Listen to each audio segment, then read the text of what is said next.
This is a PSA brought to you by me, Frederick, on the Hedonist Podcast. I have been a bit of an idiot.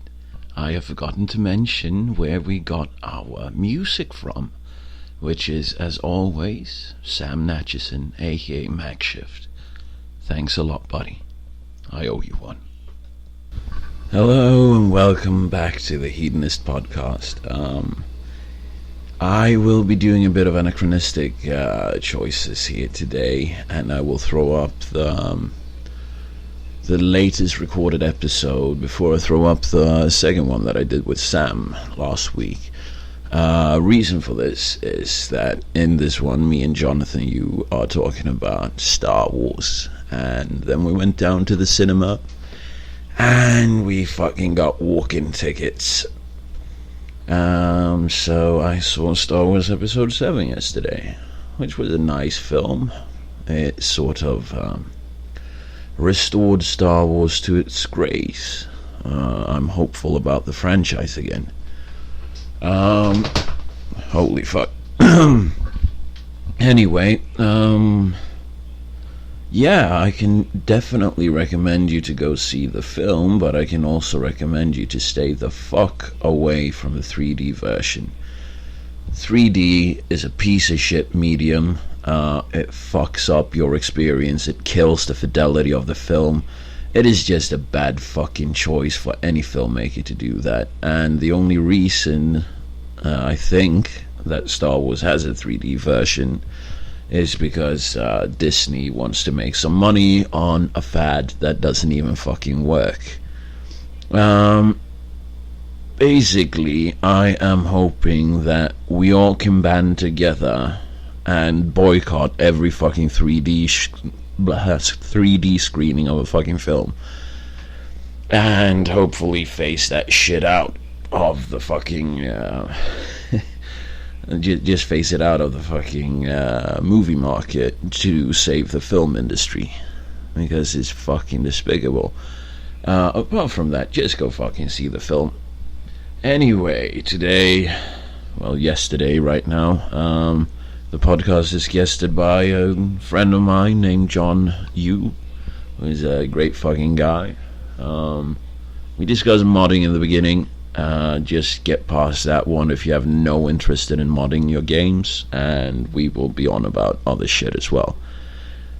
And in the end, we have a political discussion of some sort where you'll fucking get to it. Anyway, make sure that you like us on Facebook, which is facebook.com/The Hedonist Podcast. Follow us on Twitter, which is twitter.com/The Hedonist Pod. And prepare your fucking questions for me, because the next episode that I will put up tomorrow, tomorrow I think will be the best thing. I will include an email address where you can send any question you'd like, and I will do my best to answer them in whatever capacity I can as a fellow human being. And apart from that, enjoy the show and go fuck yourself.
Right up then. Okay. Yeah, I have this little thing that I do in the beginning of each episode, which is if you feel offended by anything that we will talk about during this time at any point, feel free to stay. Your opinion's obligated, and no one cares. Something like that. No, but basically, if you feel offended, stay to the end, shoot a tweet, shoot a Facebook message, do something, and I will very politely give you instructions on how you can go fuck yourself. There we go. And I mean, that is my opening. Yep. So yeah, today I'm here with John. How are you, man? Yep, I'm alright. Late night? Late night. Yeah. 3 hours of sleep and doing nothing but just. We don't need to talk about it on air. It's just what is it? Seriously. Tell us what did you do? I mean, just what is it? Modding Skyrim all night for 10 hours straight, and not being there's people out there who do the same thing and they get paid for it, to test games and what is it, debug. Yeah, like beta testers. Beta testers, official beta testers, and just write down reports of basically whatever problems, and it can just be in basic English. It doesn't have to be in in code. Yeah, exactly. Because I mean, and technically they're like, what is it? Beta testers. Well, not even beta testers. Usually beta testers are already. That's when the product's already being alpha testing being distributed. Yeah. Well, no, alpha testing is where that's more where it would be when it's still in the production cycle. No, but I saw some of the screenshots he sent over yesterday. You gotta have like a high definition mod going on. Well, I was using the EMB, which is kind of like it basically. It's an injector for the program that just puts in a bunch of FX effects, and does this affect the demands of the system requirements at all? yeah. So I mean, most the stuff that comes out of the injector for EMB, I mean, like FX effects, like anti-aliasing, post-processing, and bloom. So like when you see a lot of light effects, a lot of when you start getting that Star Trek-y, what is it? The lens flares. The lens flares, yeah. That is very CPU dependent. Not so much technically, like if you want a lot of textures, you can have as much textures as you want with modern GPUs. It's the shaders that are a problem. Oh yeah. Yeah. Oh fucking hell! Every time I have an issue with a game on my piece of shit laptop here, just turn off the shadows. Yeah, it's amazing how that works. Yeah. Yeah, then it just flows smoothly. Yeah. So I mean, just fucking turn off the shadows if you have any issues with any game at any point. Yeah, well, if you know how to go to the game engine. Are you out of tea? I could use some coffee right now. Yeah, so. I'll get you some coffee. Fucking tell what you guys are doing in the modding community for Skyrim right now. I mean, outside of the layman pervy shit, bottom of the barrel. No, but I mean, what exactly are you modding a game to do? Well, I mean, most of the time it's facelifting. Like I'll do just getting extra textures, and another thing is parallax, which is basically using 3D textures. And importing 3D textures from basically the construction set for the Elder Scrolls. What the engine was called again. Yeah, but they have that engine. Well, anyway. The same engine that Fallout 4 is still freaking using, and you would think by now with a new console they would have switched off. Yeah, I posed a question to you yesterday over the chat when I was just going apeshit on one of the Hitman Absolution tracks that I'm running on right now. I sent you a question, when you send me those screenshots and I open it. I had to actually go onto YouTube just to check a clip of unmod Skyrim. Yeah, to see the comparison. Yeah, and I was just like, why the fuck don't Bethesda just pay these modders, peanuts basically, because that's all that they would demand of the royalty of every sold game for them to do official high-def mods. You're saying the payment for the developer or for the modders? I mean, if the developers hire the mod teams. The fact modders can basically add in so much that the development team never thought of, and basically squeeze out that much potential out of it. Basically, half a decade old game. Skyrim is now 5 years old. Oh, are you shitting me? Yeah, it came out in 2010 or 2011. So I mean, it feels like fucking yesterday came out. You know, it might just be me. Well, I mean, same thing with like Gears of War. It came out 7 years ago. So I mean, it's gonna hit a decade for basically next gen gaming. I mean, it's been a good fucking generation of gaming, actually. I mean, think about the series that we've gotten. You know, we've got Mass Effect. Yeah. First Dragon Age game was fucking brilliant, and that was all BioWare. Yeah. Which started out with, the earliest Baldur's Gate and Neverwinter Nights. Yeah. Which I mean, like, that's kind of... Which now we kind of we buried it in the sand now. It's still fucking fantastic to play. Yeah. I play it every time I feel down, you know. I have this old file that I bought and downloaded in the early ages of buying games online. So I basically have this fucking installer that I got, you know, personal link to. So every time I feel down, I just install Baldur's Gate, and it comes back. Fighting machine. I still do that with Knights of the Old Republic, the first one and the second one. That's another fucking game that still lives thanks to the modding community. And it can't live up to the new online game. What is it? The Old Republic. Online? Yeah. TOR. Is it? KTOR. Yeah, KTOR, not KOTOR. No, they just call it SWTOR.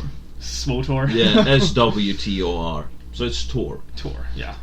But yeah, I mean, Tor was a disappointment in comparison to what we got it's through the trailers. If you got, but I have to say, I just have to say this: the storylines, especially since the latest expansion, is fucking brilliant. And the latest expansion, they've taken it back to the old BioWare dialogue system, where you read the sentences. Oh yes, that's what I heard. The newest expansion, the newest update. It's basically, it was a callback of everything but before. And the storyline in that is just fucking brilliant, man. And the storyline before that, you finally get to know Revan's story's already over, right? Revan's already... No, you actually get a bunch of Revan shit in the SWTOR games. Are you using items, or are you talking about actual story quests and stories? Oh, okay, yeah. I was like, it's not just Easter eggs, is it? No. Okay. Fucking donut and coffee. This is the last time I ate a donut while recording a podcast. No, but basically, the story is... Massive fucking spoiler alert here, by the way. Everyone who played Knights of the Old Republic loves Revan. It's, you know, out of the He's the best character. Yeah. And the funny thing is, even... You can... Looking back, Knights of the Republic is kind of on the rails kind of game, but... That spoiler in the middle... Oh, yeah. You never... Which, at first you thought you were just basically, a blank slate character. Everyone already knows about this shit. I mean, if you haven't played it, fuck you. I'm telling you. Anyway. Oh, you're gonna spoil? You are fucking Darth Revan. You're this mythological character in the game. Okay. And anyway, I was inferring to it, you know. But I mean, it's an old game. It's okay to fucking just say spoiler. Yeah. It has what is it? Went past the publishers. That time frame for them to own the copyright. Yeah. No. So basically, what in this happened, sense, in the abstract sense. Yeah. But what happened with Revan? What got Revan turned to the dark side? This is massive fucking expanded universe shit. I've read the book, and it's in the game as well. So I think that storyline still stands, even with Disney. But basically, what happens with Revan, why he turns to the dark side, is that when they chase after the Mandalorians and the Starforge, which is supposedly what corrupts both Revan and Malak, they find the ancient Sith Empire that is then experienced in SWTOR. So what happens is that the Emperor, he's so fucking powerful, he fucking devoured a planet. You mean well technically the former race, the No, this isn't. He's not a race. He's an entity. This is an. Are you talking about the creator of the Starforge, or the? No. Another creator. This is the Sith Emperor. He was the original Sith Emperor. Yes, who took over after the Hyperspace Wars. If you know your fucking nerd lore. Anyway, this fucking Emperor, he has devoured a fucking planet. all life on the planet, not only the humans or the aliens, but all animal life and all plant life as well. He is immortal. He's no longer of physical form. He takes physical forms through different fucking servants.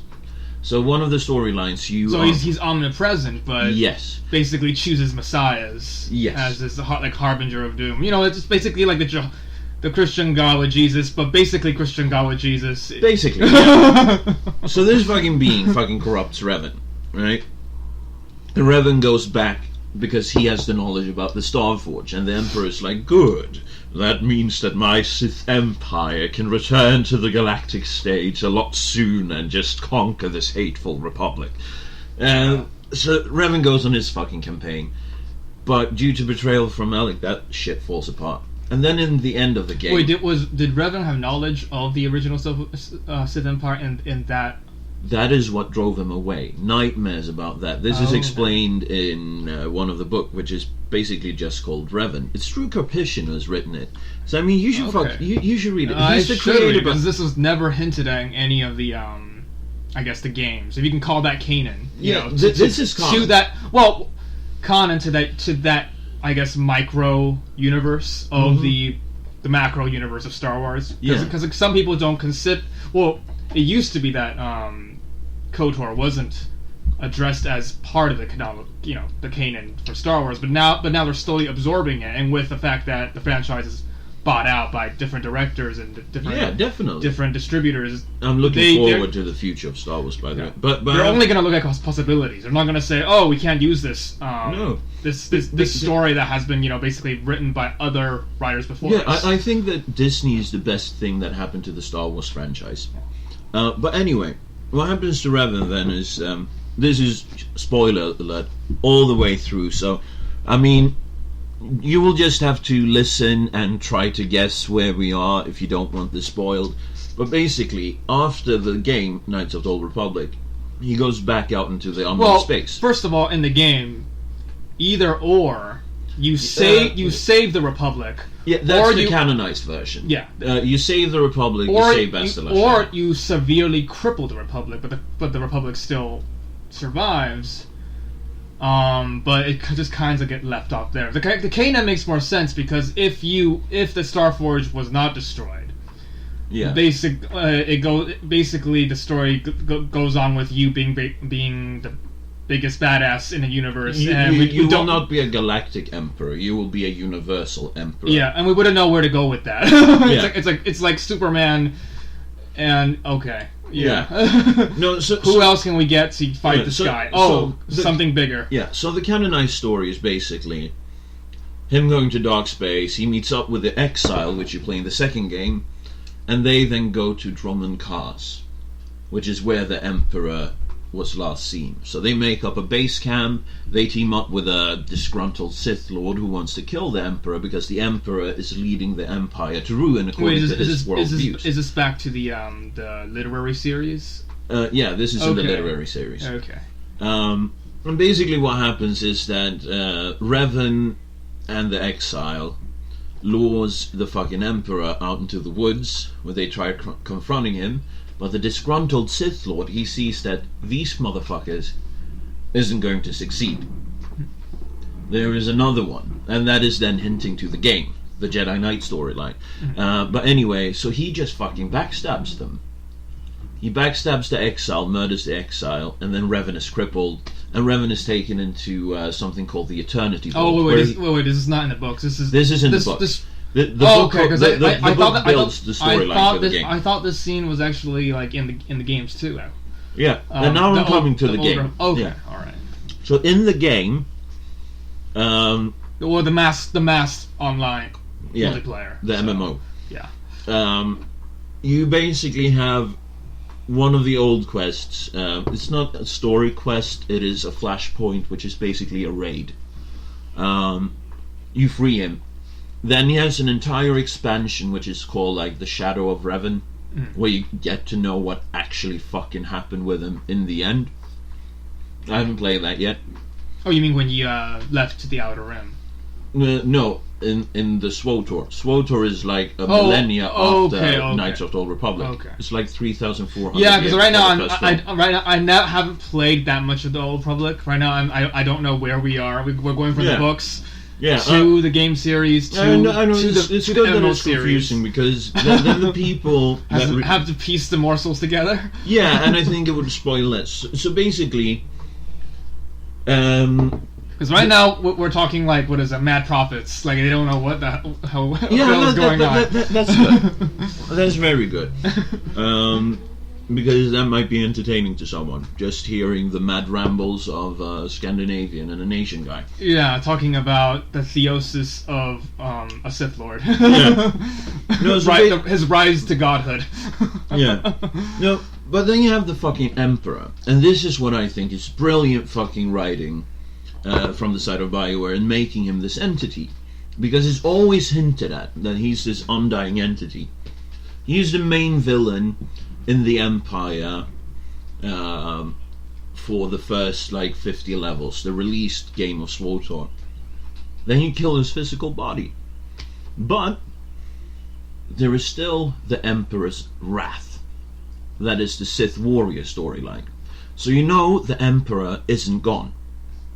Otherwise, there would be he is very much the Jewish God that we are very much we are depicting him to be. So and then BioWare is depicting him to be. Yeah, and then he has another return where he returns as this fucking madman who's just killing everyone apparently. I haven't played this part yet, so I'm not entirely certain on what happens in that. Then you come to the bit which is the latest expansion, where BioWare is just taking everything back to glory.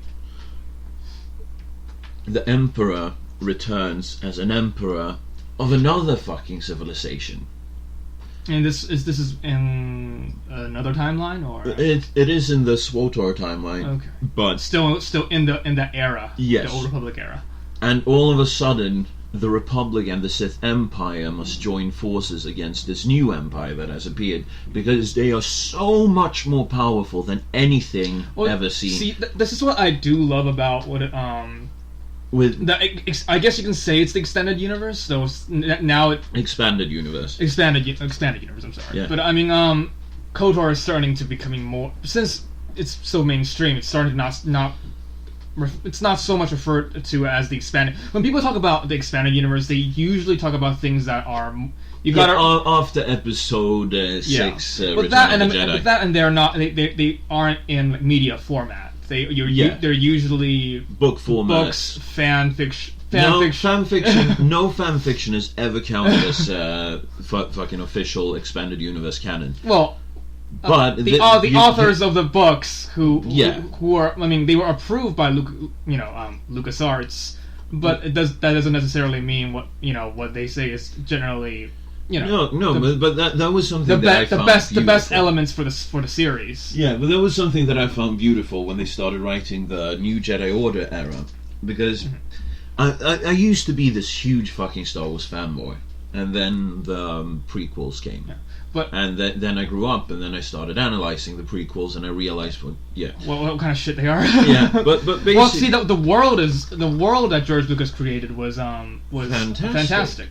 It's just that only he should just leave it alone, because he doesn't know his own world. He doesn't. Well, he's like Homer. If you told him, hey, can you make a postmodern story that modern people can connect with? Because I mean, when you watch the prequels, there's this horrible disconnect of basically it's trying to please too many demographics at once. Definitely. Well, and the biggest thing people complained was one, it catered to the children, and two, it didn't cater to the children at all, because it was all politics. Which I mean, it was and no clear villain and no clear protagonist either. It was just a clusterfuck. There was no clear protagonist and no clear villain either. Not having a clear villain is good, because I mean, but we are talking about a space opera. I know. Allegedly made for children. How about you give us a fucking bad guy with a purpose who knows what he wants and he's scary with I know. But what you said earlier about the expanded universe, about the part where basically the Sith and the Jedi had to join together against the greater evil, that is basically already expanding the story to new level of cynicism. Basically, well, maybe there isn't a light side or dark side. Maybe that is exactly the point. Maybe it's actually just vying. It's a struggle for power, and that is also the secret of Revan. And that's what truly perpetuates the cycle. Yeah, and that is also the secret of Revan. Revan is like, okay, fuck you Sith, fuck you Jedi. This is about me. I will use whatever the fuck I want against whomever fuck opposes me, and I will make the new order. I think that is that expansion. But then, if you are light side Revan, you're basically a guy seeking redemption, but not knowing it. But also you're a pragmatic, and because in the what is it, the KOTOR 2, the sequel, the now we're going to the sequel, which has a whole new slew of characters. But Revan's master, who is one of the characters you meet now, one of his masters. You mean Kreia? Kreia, yeah. Well, one of the most interesting ones, at least. And she had so much potential as well that wasn't properly used because of Rush. Because the last hour of the game could have used an extra hour. Just one more development of level making in the production cycle. Just one more level. But they just had to rush it. Yeah, that was very much Lucas art under the direction of whatever people George Lucas anointed. And I was just referring earlier when we were actually bringing this up. If like a lot of series that has vision of this magnitude, you can compare that with like Alien to Prometheus. Yeah. The Lost series. Big vision, big mythos making. Big fucking Battlestar Galactica as well. Creating basically a world with its own rules and its own logic. Its own logic, yeah, exactly. And with interesting characters. You don't get a lot of and people love those series because of the combining part of those two. Good characters and a logical progression of events. Yeah, definitely. Yeah. So you can see with Star Wars experience that with Lucas. I mean, Prometheus at first great, and then at the end it became this weird pseudo philosophical pile of shit. Yeah, I haven't seen Prometheus because first of all it was way overhyped, and I hate seeing films at their hype. I have that much of it. Especially when the trailers, they get all the good parts and string it together to seem like something great. Yeah, I haven't seen the new Mad Max film yet, just because I'm waiting for the hype to die down. I'm waiting for people to not ask, did you see Mad Max? Because I hate that fucking question, because people are painting these fucking piece of shit visions in my head with their experience of it, and I don't want that. I want to go in with a clear... a clear and sobered kind of opinion about just what you're watching. Personal. I don't want to be swept up in the hype because A, I will be disappointed, or B, it will be like, yeah, it was really good, but it was nothing of what you said. Yeah. That's. But the thing is, I've heard. See, that's different people. I mean, like, there's the people who they watch a movie like the prequels or Prometheus, and basically they start trying to defend it by saying, then the argument at the end of the day is basically, you gotta take what you get. You gotta accept what the artist is giving you. And definitely.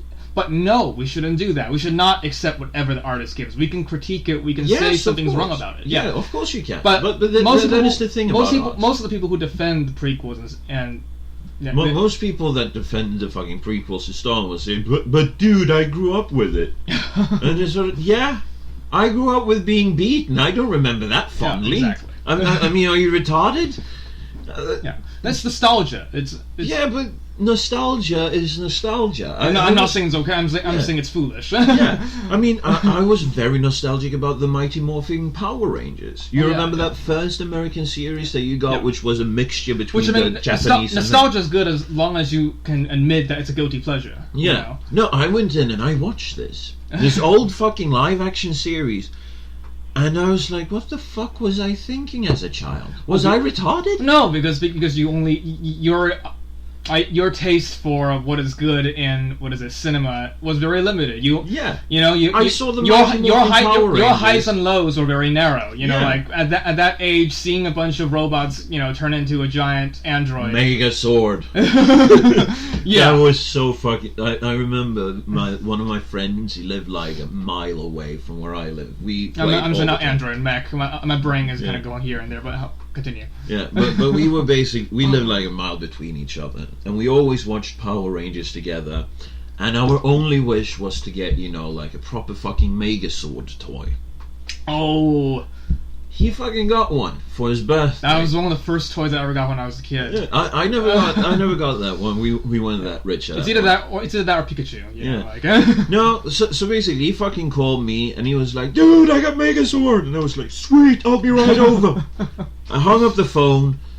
I didn't tell my mom and dad where I was going. I just fucking which was like a travesty when you were like 5 or 7. You didn't have the fucking telephone to reach but the fact that like some kids at that age don't even have the gumption, and then apparently that incentivized you to basically, you know what, I don't give a shit. Yeah. So basically what I did was I was running the entire fucking way, just fucking panting and repeating, "I gotta see Megazord. I gotta see Megazord." And then I stopped by this old fella that we used to, ring the doorbell and then run away. So I just stand, take a break, look at his door, run up, ring the bell, run off, and then you can hear as I'm like a block away, "You fucking children, why do you keep on doing this?" And then I just fucking ran all the way. And it was the coolest fucking toy ever. I remember my mother, she was like, "Ah, shit."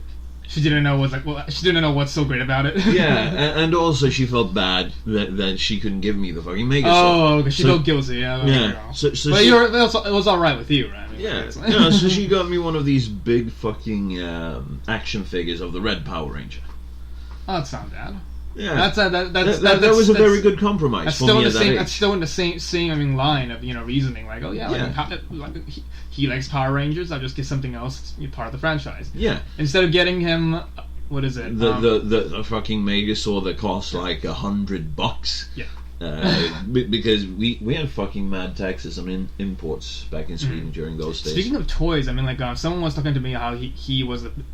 I mean, like, we were all fans of Star Wars. I remember when I was playing with, the Star Wars Lego sets. Yeah. And those things back then, I think, when we were little, were like $30 a pop. Yeah. I had the Boba Fett spaceship. You had the slave one? Yeah. That's fucking bad. Oh, and then I realized after some research it was a slave ship, and I was like, that's kind of bad. That is kind of bad. Yeah. This. I had the fucking snow speeder. This is horrible connotations. I got the fucking snow speed. I don't remember where it is, but it was a fucking beautiful model. It was basically looked like a proper fucking version of the snow speeder, from episode 5. Yeah. And I think that's worth quite a bit of money today, because that was one of the first models that they made. Don't worry. I mean, like, I think lots of my friends, like when I was in Illinois, I mean, like, you think people here are nerds. I mean, like over there, I mean, weeaboo white kids. I mean, like I mean, like you gotta meet them where they're at, Midwest. Yeah. I mean, they're the ones who keep Star Wars Lego sets, Magic the Gathering card sets, fresh in the box, unwrapped for the packaging, and basically stored away in the basement, so that one day they can bring it up and it's mint condition, bitch. Yes, and it's a rarity. It becomes a rarity. Wait, I got to do the proper voice. Shit, I need to do a nerd voice. I can't. I needs to be in mint condition. And then I can bring it up at the basement from my mother's place where I still live, and then I can sell it at the comic book shop, and then I can make a couple of $100 for something that I bought for like $10. I'm horrible at making nerd voices. I need to work on that. Me neither. I mean, like, I really don't. I mean, like, as much as I do have a kind of a loathing, when I'm loathing, the vitriol, I can send a lot of vitriol from yeah. You know what I mean. You know what I mean. I know. You know what I'm writing down. You know what I'm trying to put. I'm trying not to be offensive. Fuck that shit. You're free reign to be offensive. We've already told them to fuck off. Okay, I mean, like, That is on why a, I do that on thing a at the bad beginning. on a bad day, I would dump vitriol on people without. I mean, like right now, it sounds like I'm being well mannered and whatever. But once the floodgates open, it's kind of Then it fucking goes. yeah. But what were we talking about? I mean, like nerds. Okay, yeah. And you said something about loathing. Yeah, well, the fact that doing imitation, and it's one of the worst. I mean, like you know what they say, imitation is the Is the biggest form of flattery. yeah, and which we all know it's a lie. yeah, both yes and no. But I mean, seriously, if you look around this room, I mean, given most of this belongs to my roommate, but you have Star Wars. You know, it doesn't say Episode 4. It doesn't say A New Hope. It just says Star Wars. You have Vader in the background, the Death Star, a couple of X-Wings, and you have Luke and shit. And it just says Star Wars. Next to that, Star Wars The Empire Strikes Back. No fucking bullshit with Episode 5. No. It's fucking original shit. Well, the idea of it being a prequel or what is it? The original series wasn't even thought of at that time. It was just Star Wars went so well, and they were like, yeah, we could still build on this. And then George Lucas hired people that knew what they did.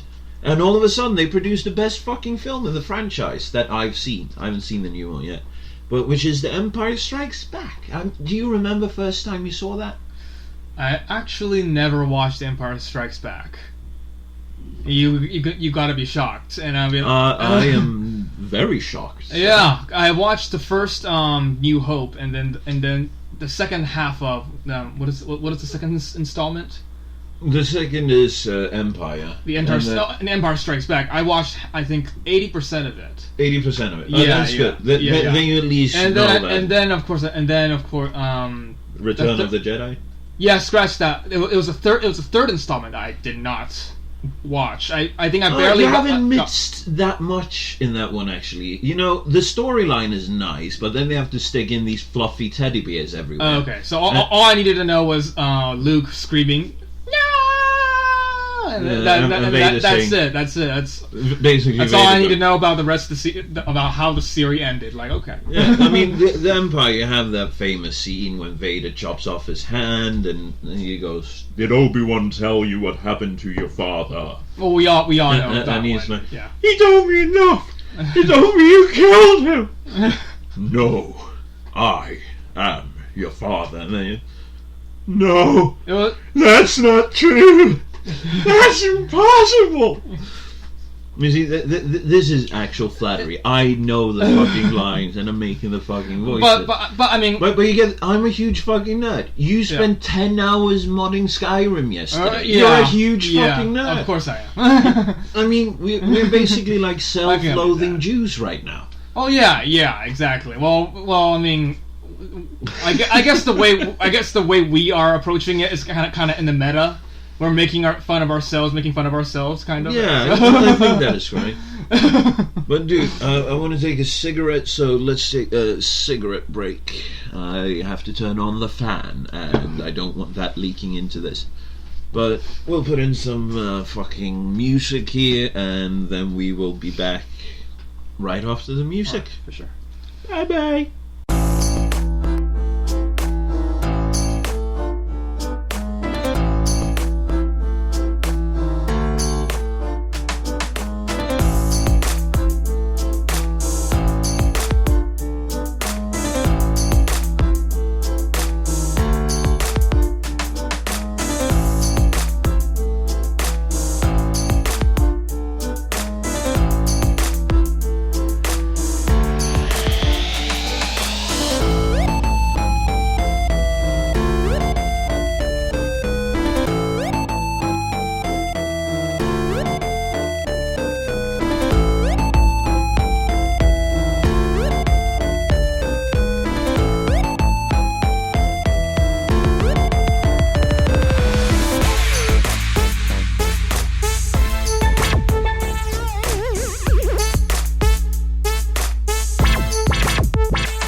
Well, let's just pick it up again. Okay.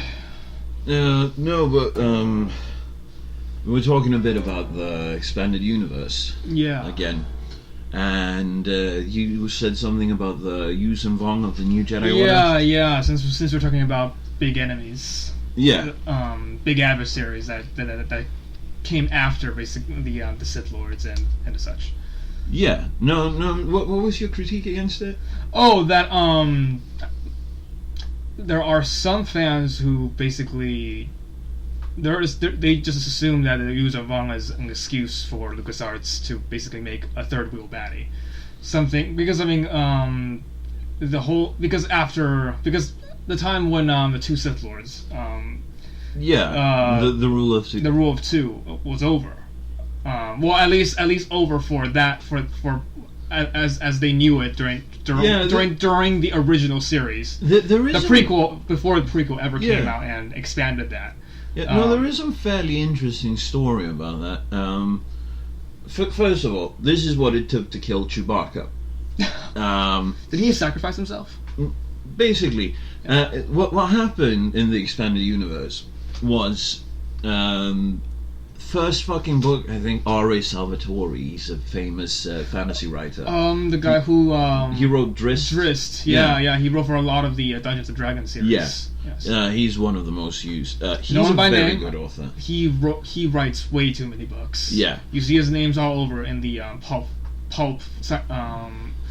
What do you say? The Pulp Fiction section. So, oh shit! Yeah. I had no idea. But basically, he wrote the first Pulp Fantasy. I'm sorry, yeah. not Pulp Fantasy, not Pulp Fiction. That's it. Yeah. Pulp Fantasy. No, so basically, what he did was he got the task to write the first step of the new Jedi Order, and it was already decided upon this new enemy that couldn't be felt through the Force, just to negate the advantage of the Jedi. Because if you think about it, if you use a Jedi character correct, he or she is completely overpowered.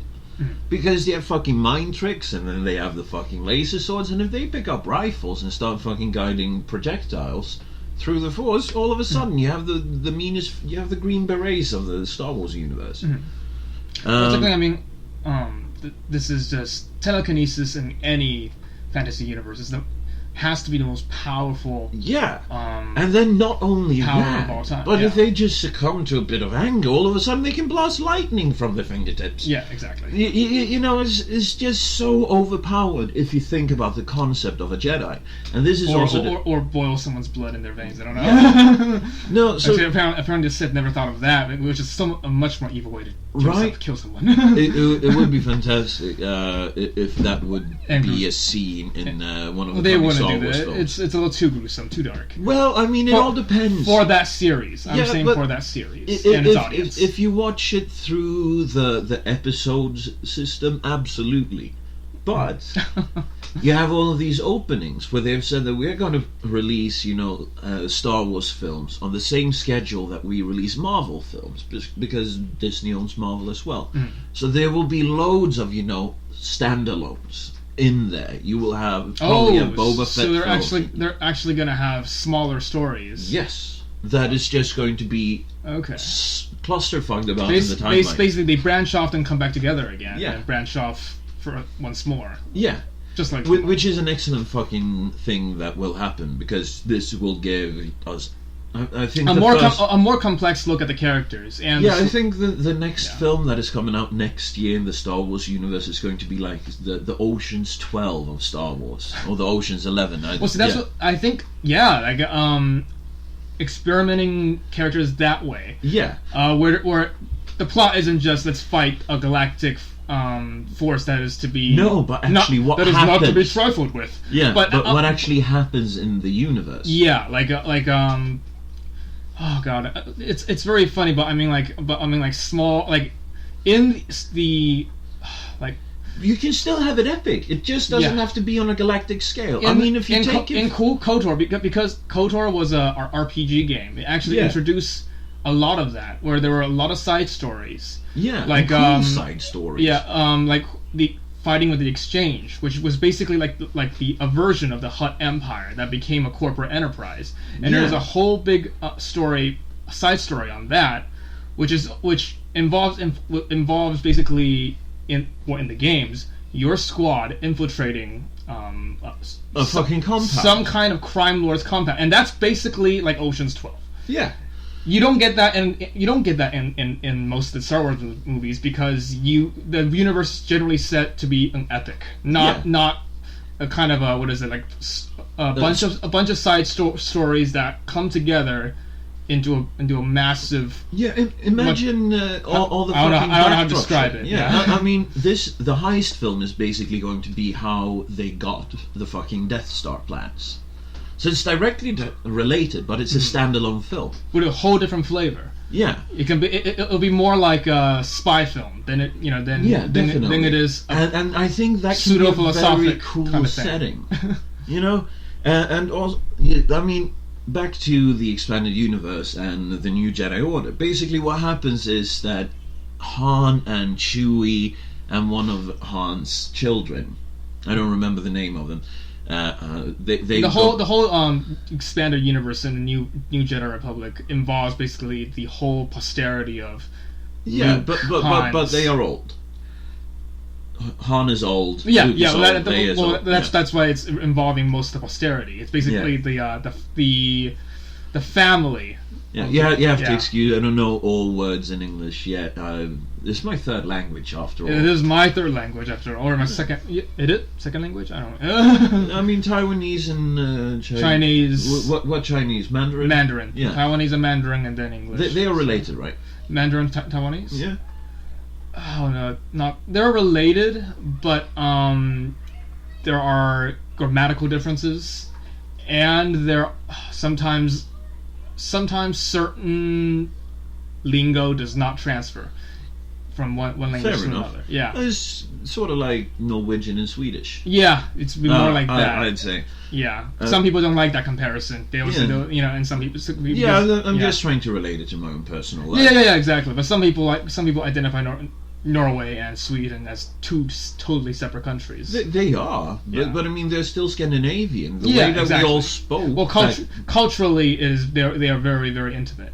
Yes, very intimately, but tied. very different as well. And I mean it all goes back to the fucking Viking days. The Scandinavian fucking hemisphere, if that's what you call it.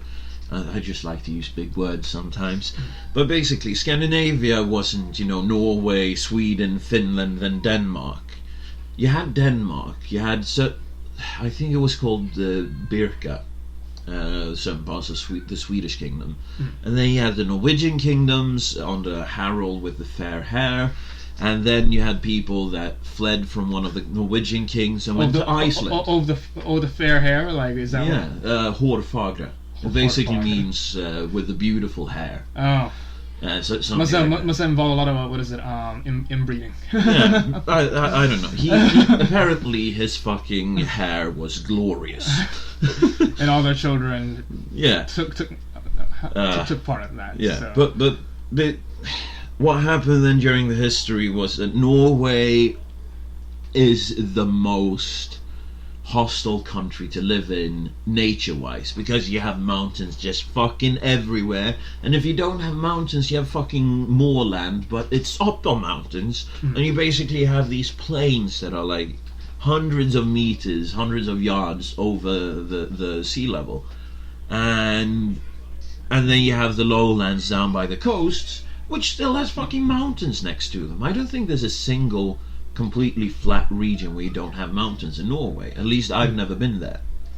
So that's Norway. Norway was the most hostile nature-wise.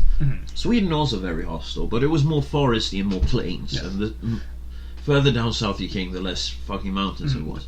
Recently I actually saw a photo of the tundra of Lithuania, which Lithuania. How far away is it? It would be the Balkans. Would be about. Yeah, it's not the Balkans. The Baltics. The Baltics. I get those two mixed up. Lousy American I am. Balkans is the mountain range that is by Kosovo. It's a geographic. Yeah. And the Baltic is by the Baltic Sea. Okay. And Scandinavia is due to the mountain range, which is called the Skands. But yeah, I saw the photo for what a Lithuanian tundra looks like, and it looks lush, and I was like, this is a tundra? Wow. Yeah. No, that's the thing. But Sweden, anyway, was a big power back in the days. Same with Denmark. It was two of the big, clashing European powers. Sweden was a superpower. At that time. Yeah, during the fucking 1700s, Mm-hmm. we had, I don't know if we had Norway then, but we had Finland, we had parts of Denmark, parts of what is now Germany. It was more a kingdom than it was just It was an empire. a nation. Okay. It was an empire. And I think it was Karl the 12th that fucked it all up. He took like his 10,000 man strong army, which was a huge fucking army. He pulled a Napoleon. And yeah, and he went down to Turkey, and his fucking 10,000 man strong troop were just cut off. Yeah.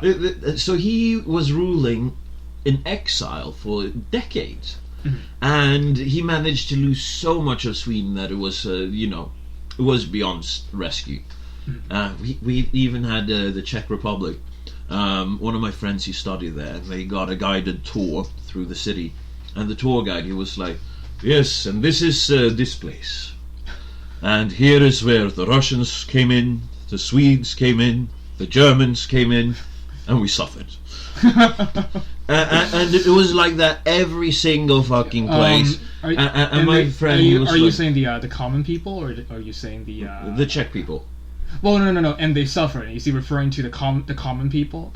Probably. Okay. And basically, when it was like the fourth or fifth stop where they had suffered, my friend Christopher, he couldn't shut up. So he was like, "Excuse me, is there any time in history where you didn't fucking suffer?" And the tour guide just looked, "You can go." So that's how we...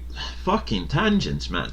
Yeah. Oh, no. That's perfectly fine. No, but basically what happened to Chewbacca is that they come to a fucking planet that has some serious seismic irregularities. Mm-hmm. And it's basically the Yuuzhan Vong has planted gravity wells, one on the moon and one on the planet. So every time it passes over a certain point, it's yanked down a few feet and yanked down a few feet. Mm-hmm. So what happens to Chewbacca? Ari Salvatore asked George Lucas, "Is it okay if I kill off any of the main characters?" George says, "Yeah, sure, as long as you make it epic." So Chewbacca gets a fucking moon in his head. Oh. That's the way you had to kill off Chewbacca. But it was basically Wookiee versus Moon? Is that the Chewbacca sacrificed himself to save a bunch of children and save Han's son as well. And he didn't make it back onto the Falcon. Of course. So he got a moon in his head. Which you gotta say that if that is, you're going to go anyway. If you gotta go like a hero, you You're go just a fucking stellar mass. Yeah, in your head. a stellar mass, an entire satellite flying in your direction. Yeah, and I mean Why that's not? fucking brilliant. Fuck. Speaking of Star Wars, did you read anything about the racist scandal online with people like, "There cannot be a black stormtrooper"? That is ridiculous. I mean, I don't know. I mean, there's that, and then I think there's also. At first, it was the rage that there was like seldom any African Americans in the series, which we gotta mention Lando Calrissian, right? Calrissian. Calrissian. I'm sorry. Yeah. Okay. Very important. Oh, very important. Let's see what's Billy well, D. Williams. I'm from Taiwan, so I get my L's and R's all wrong. Yeah, so. definitely. I hear it all the time. Hero. I just have a delusion that I'm getting it all right. Yeah. Hero Fledlick. Yes. Yeah. There we go. See, I can't even like try to switch that, get that interchangeable. But anyways. Yeah. No, Plinkett has a great point about that, by the way. But anyway, the diversity quota gets filled in halfway through The Empire Strikes Back. Well, it's not even. I mean, like I heard the actual the number of African American characters in the movie was more like, oh yeah, they were there, but there was like 5 or 6 of them. Yeah. That's reasonable. You don't have to demand so much. And it turned out that he was okay. I haven't watched the movie. Me neither. So I don't. So I think one of the plot possibility was that he was masquerading as one of the stormtroopers while he was infiltrating their base. And that might be a possibility. Yeah. I have to my great This- shame, I've taken part of some spoilers because I'm Okay. curious. I But- won't delegate any of them here. Too soon. Too soon. Yeah, Yeah. way too soon. So there When will Knights be of the no Republic, spoilers it's here. been like 7 years. This is too soon. Yeah. This is like 2 days. Yeah. No, so basically, But then the other theory is that the Empire no longer use clones because that was the thing. the cloning method has become too expensive. Not only that, this is also explained in some of the books. The Empire never used cloning after it established itself. It was regular draft. They took people. It was a way you served like 5 years in the Imperial Navy, and all of a sudden you had a better future. You got education, you got good work within, bureaucracy, but you had to serve in some way in the Imperial Navy. Okay, so it was we don't call it enforced military duty, but Yeah, it's basically conscription. conscription. Yeah, Yeah. exactly. And all in a combination with what happens in the US today, with people get incentives as, we will pay for any of the public Well, colleges. that's not really conscription as it is, and Yeah. but I mean, It works. It's based on the same principle. But the promise of it basically, you get people with no dreams, and I don't want to put it that way, but but you can put it this way. It's an old social democrat slogan, which is "Do your duty, demand your rights," and that's basically it. No, so Though in the United States, the system more often than not takes disenfranchised individuals and put them on duty because the promise of a better tomorrow. Oh yeah, It's a search for happiness. Yeah. No, but basically, see, I wanted to put it in a way where it's acceptable for everyone instead of saying, "Hey, the poor people," It's no, but it is definitely that way, and also people like me that don't see any other option to get a citizenship. Exactly. No, that see, I've even though I am, I weigh $120, that may be an option that has to be put, laid. I'm looking at it as well. I'm thinking about if everything else fails, I'll see if I can do like a year in the Navy as a cook. Because I am not suited for combat. Well, at all. no. Technically, the American military gives you a lot of options when you test in. You can be in information. Obviously, you still have to go through the whole training exercise. Yeah, boot camp is something that I seriously need. I mean, just look at my fucking beer belly. I'm fucking 28. Oh yeah. I have a beer belly like a fucking 35-year-old. See, if I go there, they'll feed me, and then they can force me to go through all that training, and that would be nice. No, so basically, it was never a plan to have the stormtroopers as clones when they were created in the beginning. It was just, George Lucas wrote in the message to Obi-Wan Kenobi, "Help me, Obi-Wan Kenobi," during the Clone Wars, and then he was like, the Clone Wars, but let's make two completely emotionless armies consisting of... why? You know why the prequels did that? A lot of people actually explain that the prequel did that because it made the enemy seem expendable. And it also made your own troops seem expendable. I know. No. In terms of catering to the audience, it took away it took away your emotional connection to it. So if they destroy a battle droid and it goes pew pew pew pew pew like I am dying, you don't think the enemy. They're completely useless. You will only think of the enemy as bad guys. The people who are pulling the strings. They are the ones that are bad. There is no puppets. Yeah. Same thing with the clones of the Clone Wars. They were just basic. They were no more different than the battle droids. They were exactly. So there is no emotional investment in either side because there is no consequences of any of them dying, and you can see this in the. You can make another bottle, two baby. Yeah. Yeah. No, but basically, what you see during the fucking prequel films is planets in the core worlds where nothing is happening. There's a fucking galactic war going on. People are driving to work, like a regular fucking day, like do. People are going to fucking entertainment places. They're going to the operas. They're going out and fucking drinking, slamming back, fucking speeding through late night in their levitating cars. Yeah, fucking Red Letter Media's Mr. Plinkett. You've seen his reviews, right? No, you should see them. But he has this beautiful fucking screen. Where Anakin walks up to the temple and he's all fucking looking like an emo kid just Oh, walking yeah. up with the fucking hood, with his fucking frown on his Oh, we face. got a badass here. Yeah. You know, and then you look in the background. There's like this one guy, and Mr. Plinkett put in the just the best fucking description of all of it. Regular guy, late for work. And it's just an arrow following him. What about his story? It's sort of like he's just running. He's important. He's looking down. He sees the fucking Jedi. He has Temple in struggles. flames. Yeah, he looks down, sees the Jedi Temple in flames. Like, I got a mortgage. What about a tale of the common man? No, in the so- Outer Rim. Yeah. So here's the thing. First of all, you have to make an enemy. If it's a Clone War, here's two different ways you can make it very interesting. Mm-hmm. My own version is that I would have created like a clone of every major political and militaristic figure. So you have a clone of Obi-Wan, you have a clone of Anakin, you have a clone of the fucking Chancellor. You're losing me here. It's just an idea on how to make it better. Army, or are you saying the That is the clones.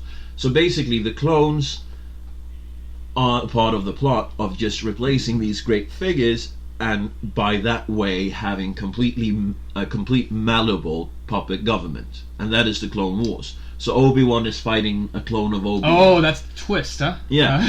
so you know you will have you have something meta where basically very meta. The war is actually perpetuated for a cycle. Yeah. And it's all, and basically I don't know how to explain this succinctly because basically it's a giant conspiracy theory. It's a giant conspiracy theory. Imagine if you're saying that the Rothschilds, and I'm trying to use I'm using I don't believe in this crap. I'm using Conspiracy 101 and just stringing this together. Yeah. Imagine when we say the Rothschilds and the Jews and the Zionists, they were all created by some other powerful dictator because it's just necessary to create these constructs. Yeah, the New World Order conspiracy theory. It's basically the new. Well, it's and also the lizard man theory is also explained.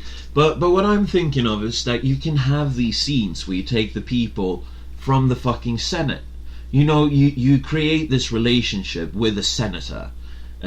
Let's not make fucking Palpatine a senator. Make him a liaison between, you know, the Republic military, the Jedi, and the Senate. So he's not one of the figures that way. Stole that idea, by the way. But basically, you take a senator that you've created a relationship to. Mm-hmm. He's kidnapped. He wakes up in a room. He's missing an arm, and he's sitting there for, you know, you cut back to him. He's just in the dark by himself till the end of the fucking first film. And all of a sudden, a perfect fucking replica of him walks in with both hands on. And they basically plug them up together, and all of a sudden he gets all of his memories plus whatever fucking brainwashing program. Oh, and that'll be the replacement. Kind of the prologue, and then we go back to the story. Yeah. His actual experiences. Yeah. I'm thinking of this in a cinema kind of way. Like, how can you do that? Basically, what I mean is that you send in replacements that way. Yeah. And someone gets, you know, this person is acting very irregular. Mm-hmm. And after very many turns and twists, you know, along the story of trying to investigate what's going on, they get a DNA sample from one of these clones, and they realize there is something synthetic about them. Mm-hmm. There is something that's completely off. And that's when their programming activates. And all of a sudden you have the Manchurian candidate running amok in the Senate. Mm-hmm. You know what I mean? You're still losing me here. Like, this is on a whole new level of complex. Yeah. And I mean, that is one way to make it. Or else you can make because it seems like basically we're using the original web of the storylines. And basically saying... and that is trying to do that. Basically saying these were basically... how can you say? It's almost like saying if the hero's journey was actually perpetuated by the Dark Lord. The Dark Lord. That would make fucking Darth Sidious seem so much more powerful. It'll be even more evil because it's basically saying, well, it's like I don't need you. I can replace you with an exact puppet replica of you. Yeah, exactly. And it's also saying that, like, hey, I can't have one of you win, the dark side or the light side. If one of you win, I'm gonna bring everything back into balance because I'm gonna perpetuate conflict. Yeah. That's the whole goal. So that's a way to save the original thought with Sidious. Then you can take, the fucking Lord of the Rings way. You create like an Uruk-hai. Can I just say again? Yeah. We're really selling mad profits right now. Yeah, definitely. Yeah, that's good. But I mean, imagine if you did This is Mr. Plinkett. You take the clones are basically like the Uruk-hais from Lord of the Rings, Two Towers. Mm-hmm. They're just these demon fucking figures that emerges, and all of a sudden they start invading planets. You have no idea where they come from or anything. Well, that was Warcraft. That was the Warcraft. Do you know any of the Warcraft? Yeah, I used to play 40k and fantasy. But basically, you have this invading like Nurgle force. Let's use that fucking thing. And the Republic has to fucking mount an army. It hasn't had an army in a millennia, I think. So basically, they mount an army. You have a fucking draft. You have forced conscription. You have these people, these young, fit men that are just grabbed away from the fucking streets of all the planets. And what you're left with is the old, the sick, the crippled, and the women and children. And if you have a baby boy, you know that fucking baby boy, as soon as he reaches the age of fucking 16, because this is a fucking crisis, he's going away with the ships to fight the evil fucking space Uruk-hais. He's fucked. So with that fear and the reduction of population in a horrible economy. Yeah. And I mean, there you have a galactic economy that basically gives up all of its youth to war and none to infrastructure. Yeah. And what you have then is that you get, reduced street population. You will get food lines. You will get buildings in disrepair. See, all of a sudden you have the room for a mad prophet to appear. This is a very, like, if we put this into a Star Wars universe, you'd be making not even a Star Wars universe. This is a very complex dystopia. Like, yeah. No, that is what you have to make to sell the storyline that is basically presented in the prequel trilogy. You can still have your fucking heroes and Obi-Wan and Anakin. Basically keeping what Lucas was trying to do. But presenting something new. But you present it in a way that makes the audience care. That makes the audience fucking give a shit. Because that was the problem. There is a complete emotional Well, the whole prequel was actually, if you look at it, it's actually a huge allegory to modern politics. Huge. No, you're giving him way too much credit. Well, a very childish one. It's like if someone gave, let's say Lucas had maybe he has a mind of a 17-year-old, and someone gave him the copy of Plato's Republic and Livy's history of basically Rome, and he only read a few lines, got a little bit of inspiration, and creamed his pants and started writing. Basically, yeah. Yeah, I think that's yeah. I wouldn't say that it was actually a full-blown allegory, but I would say it was trying to be something that it wasn't. Yeah, but at the same time, it was made for children. Exactly. Well, within great air quotes. It's trying to be something it wasn't, and wasn't developed enough to be. Yeah. So that is the thing. You have to run the line out with it. Yeah. And I mean, if you're gonna make a serious movie, make it serious. If you're gonna make a soap opera, make a soap opera. Definitely. If you're gonna make a children's film, make a children's film. Yeah. You can't have everything at once. No, but I mean, in a melting pot. Yeah, and the thing is, I think it's so sad because the actors are great actors, and you can see this in every single interview they give when they sell the film. They are selling the film so fucking hardcore. Even though their script was horrible. Yeah. They had nothing to work with. They had absolutely nothing to work with. No visuals, no nothing. They were stuck in a fucking the romantic relationship between Anakin and Padme, yeah. So. What romantic relationship? I know. What romantic relationship? I mean, it's a fucking joke. Yeah. It's something out of like Telemundo. Yeah. No, Telemundo is a lot better. Yeah. See, there we go. I'm giving it too much credit. Yes, it's like a bunch of high schoolers trying to write like Days of Our Lives 2.0. Well, it's basically it seemed like basically Lucas got a bunch of fan fiction writers. Yeah, you know why though? He gave them a guideline of basically, I want this to be like a political drama, but with all the small little but look at the posters. Popular tropes of media. Yeah, but look at the posters here, the fucking Star Wars posters. Star Wars was filled with fucking issues shooting it, filled with issues getting the locations, filled with issues regarding funding. It was a film made against all odds, and all of a sudden it just fucking blew up.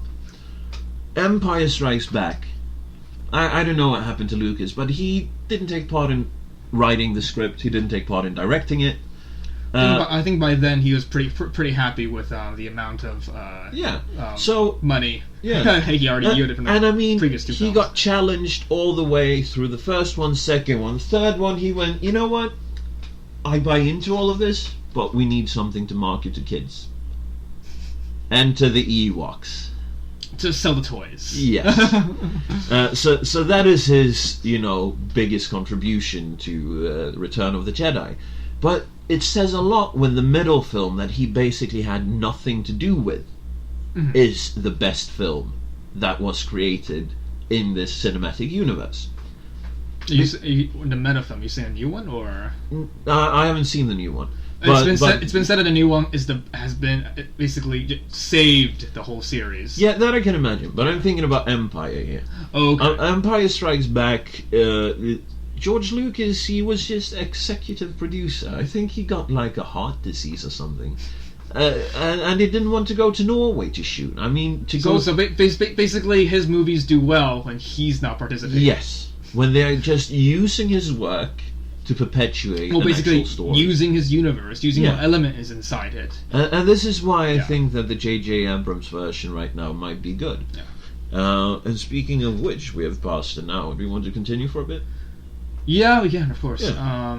Really? Already? I mean, for this hour or the previous segment? No, both segments. Both segments. We've recorded for 1 hour and 5 minutes. Yeah. Do you want to keep going? Yeah, we can keep going for a little while more. Yeah, for sure. Let's take one more little break and we can continue. Yeah. Yeah, sure. I can take a smoke break. Yeah. And we are back. We started discussing fucking wartime diplomacy and fucking war in general. From we were going from Death Star to real life. Yeah, and it all started with from empires to republics. To real republics. No, we came in on something. People often laugh at the French. They are like, how many gears does a French tank have? Well, they have 16 reverse gears and 1 front. Yeah, it's sort of like, why do they have I never a front? really listened to those jokes. I always knew that it was just ignorance. Yeah. And then all of a sudden, France is attacked like 2 or 3 times during a fucking year by the same fucking psychopath lunatics. Yeah. And the funny thing is that those attacks were domestic. No, they weren't. I mean, 2 or 3 of the last attack in France against the theatre, they registered in Greece as refugees, as war refugees from Syria. I mean, domestic terrorism. That's what I mean. It wasn't international terrorism. It wasn't at the scale of what is it? The World Trade Centers.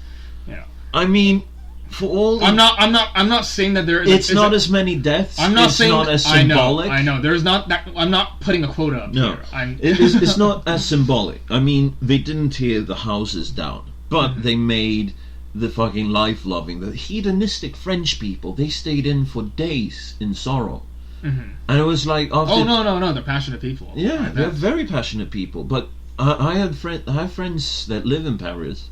And they are like, the fucking streets were silent, man. That never fucking happens.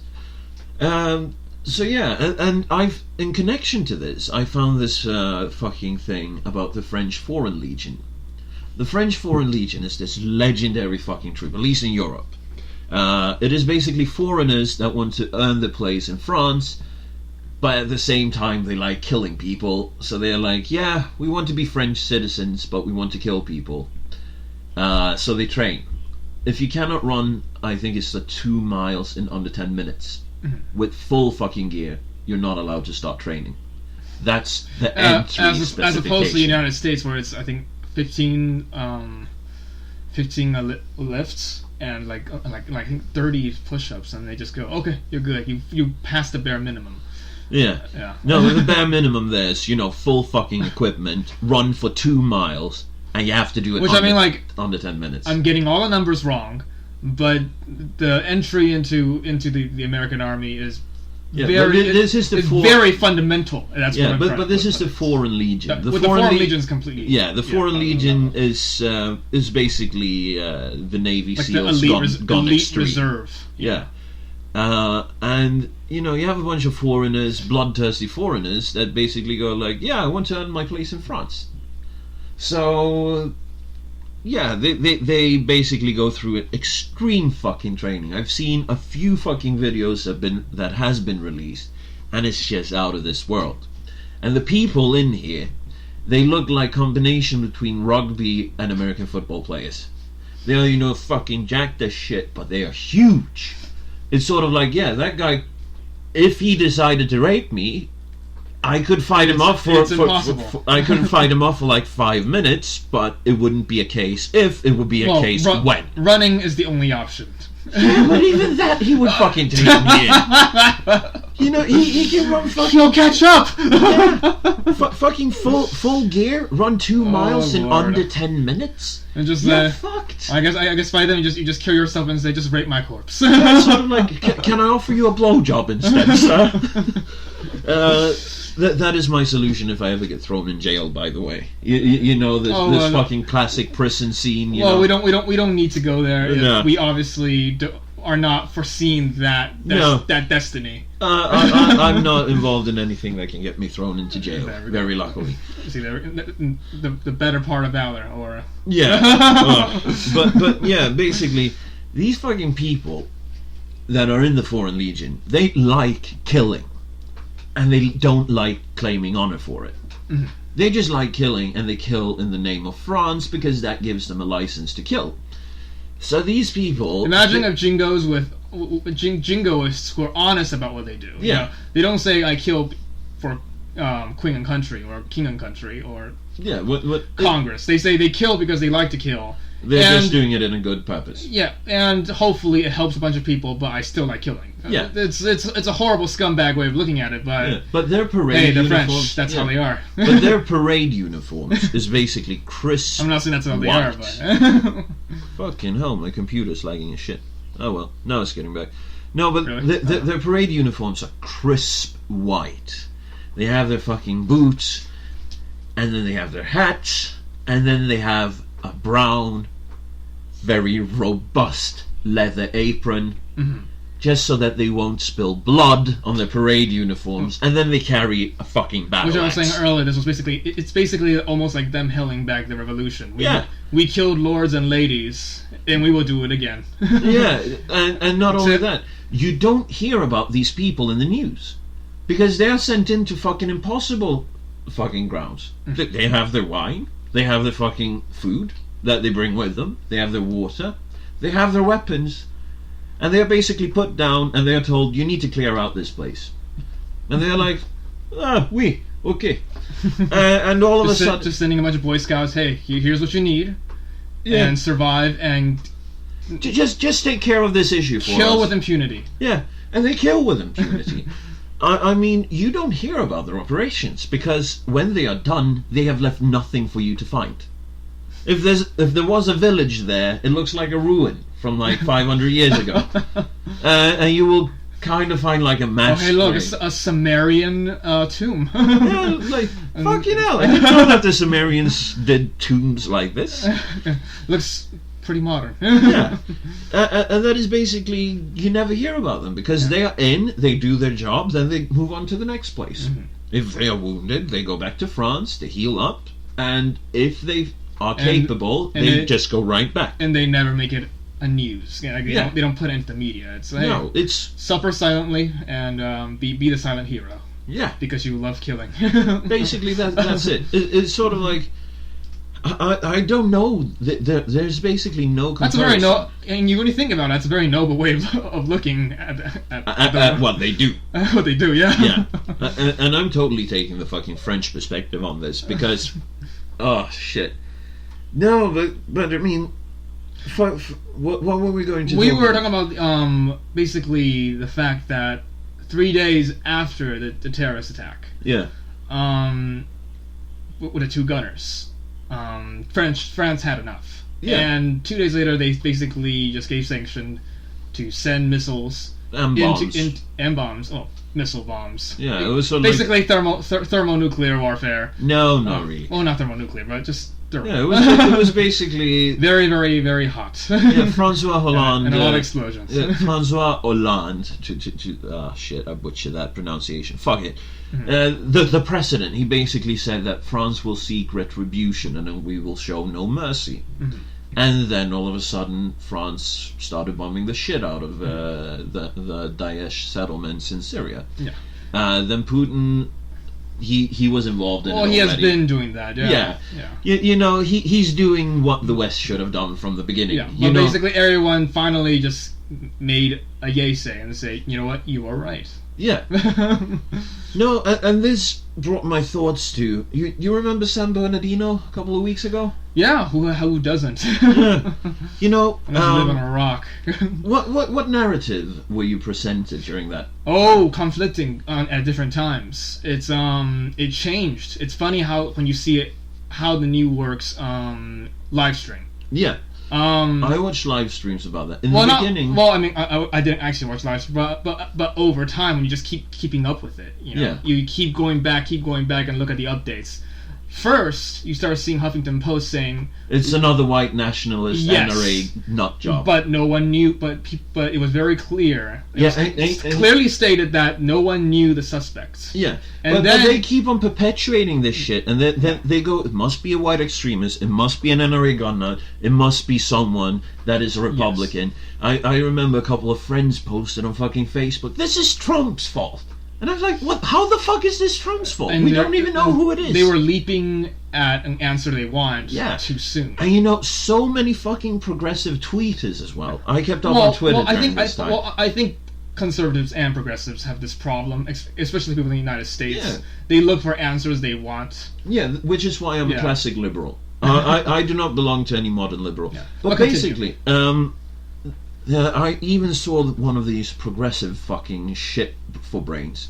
He posted like, if we just ban white people from having guns, this won't happen.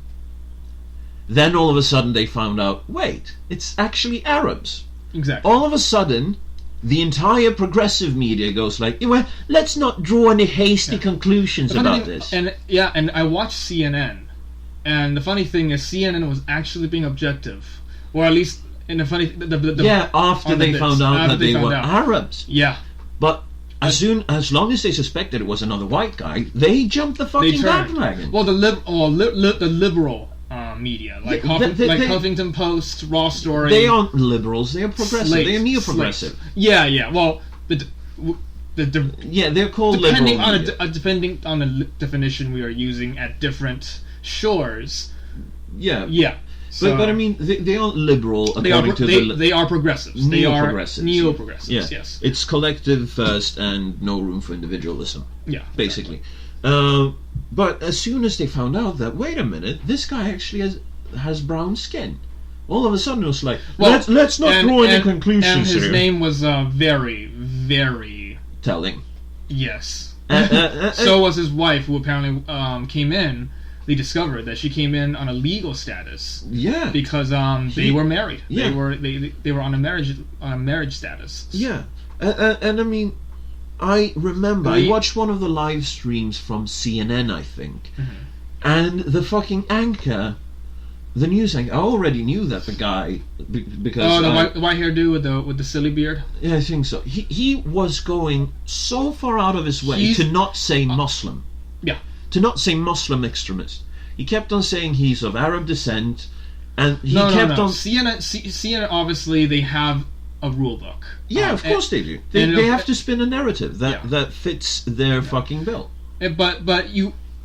When I was watching CNN, I watched basically two different segments. One segment was basically the overview. I forgot what the segment was called. But it seems like CNN has different departments that function on different rules. Definitely. The first one was... by the way, I don't want to be... This is not sexist. It's actually praising. But the most objective viewpoint was given by this one... the department were more predominantly female reporters. And they were giving reports that were basically told... That shed light on who these people were. That they came in through legal status. Yeah. We didn't know. and that this guy was a young man from a local family in San Bernardino, which humanized the whole situation. Now, I don't want to make this, which I don't want, which is a huge lesson to us that terrorism happens at your doorstep because it starts from simple things. Yes, of course it does. But the most simple things. What I want to point at here is that it doesn't matter if you're watching Fox News, MSNBC, ABC, or fucking CNN, or fucking Al Jazeera. Because you will always be presented this fucking narrative that fits the main thinkers behind that specific news channel. Which is why you have to keep up with everything. Well, depending, like with Fox News, they immediately spin it to the conclusion that it must be liberals' fault. With CNN, it's more... It must be fucking conservative NRA gun nuts. NRA gun nuts. And then maybe the terrorists. Yeah. Let's shoot aside. and I mean, not only that, then look at the fucking due process of it all. When they discover the identity of the guy, the fucking landlord fucking broke up FBI exclusion from these fucking terrorist apartments. He broke it up. The media went in and they lifted up, look at this passport, look at this, look at this that. And it's sort of like the FBI shut that off less than 24 hours ago, and you are there ransacking it. You are showing that this is where they made the bombs. Okay. The fucking domestic Islamic terrorist that has the same fucking plan as the San Bernardino guy goes, okay, well, I won't hide my bomb workshop there. I mean, they have ruined so much through their fucking piece of shit unethical reporting in, fighting these fucking guys that will, at any given chance, walk in and blow up innocent people or shoot innocent people. The fucking media has destroyed so much. Have you seen the videos where what is that? There was a video where the Russians were basically they landed nearby ISIS base and they were shooting down a bunch of basically ISIS rebel agents.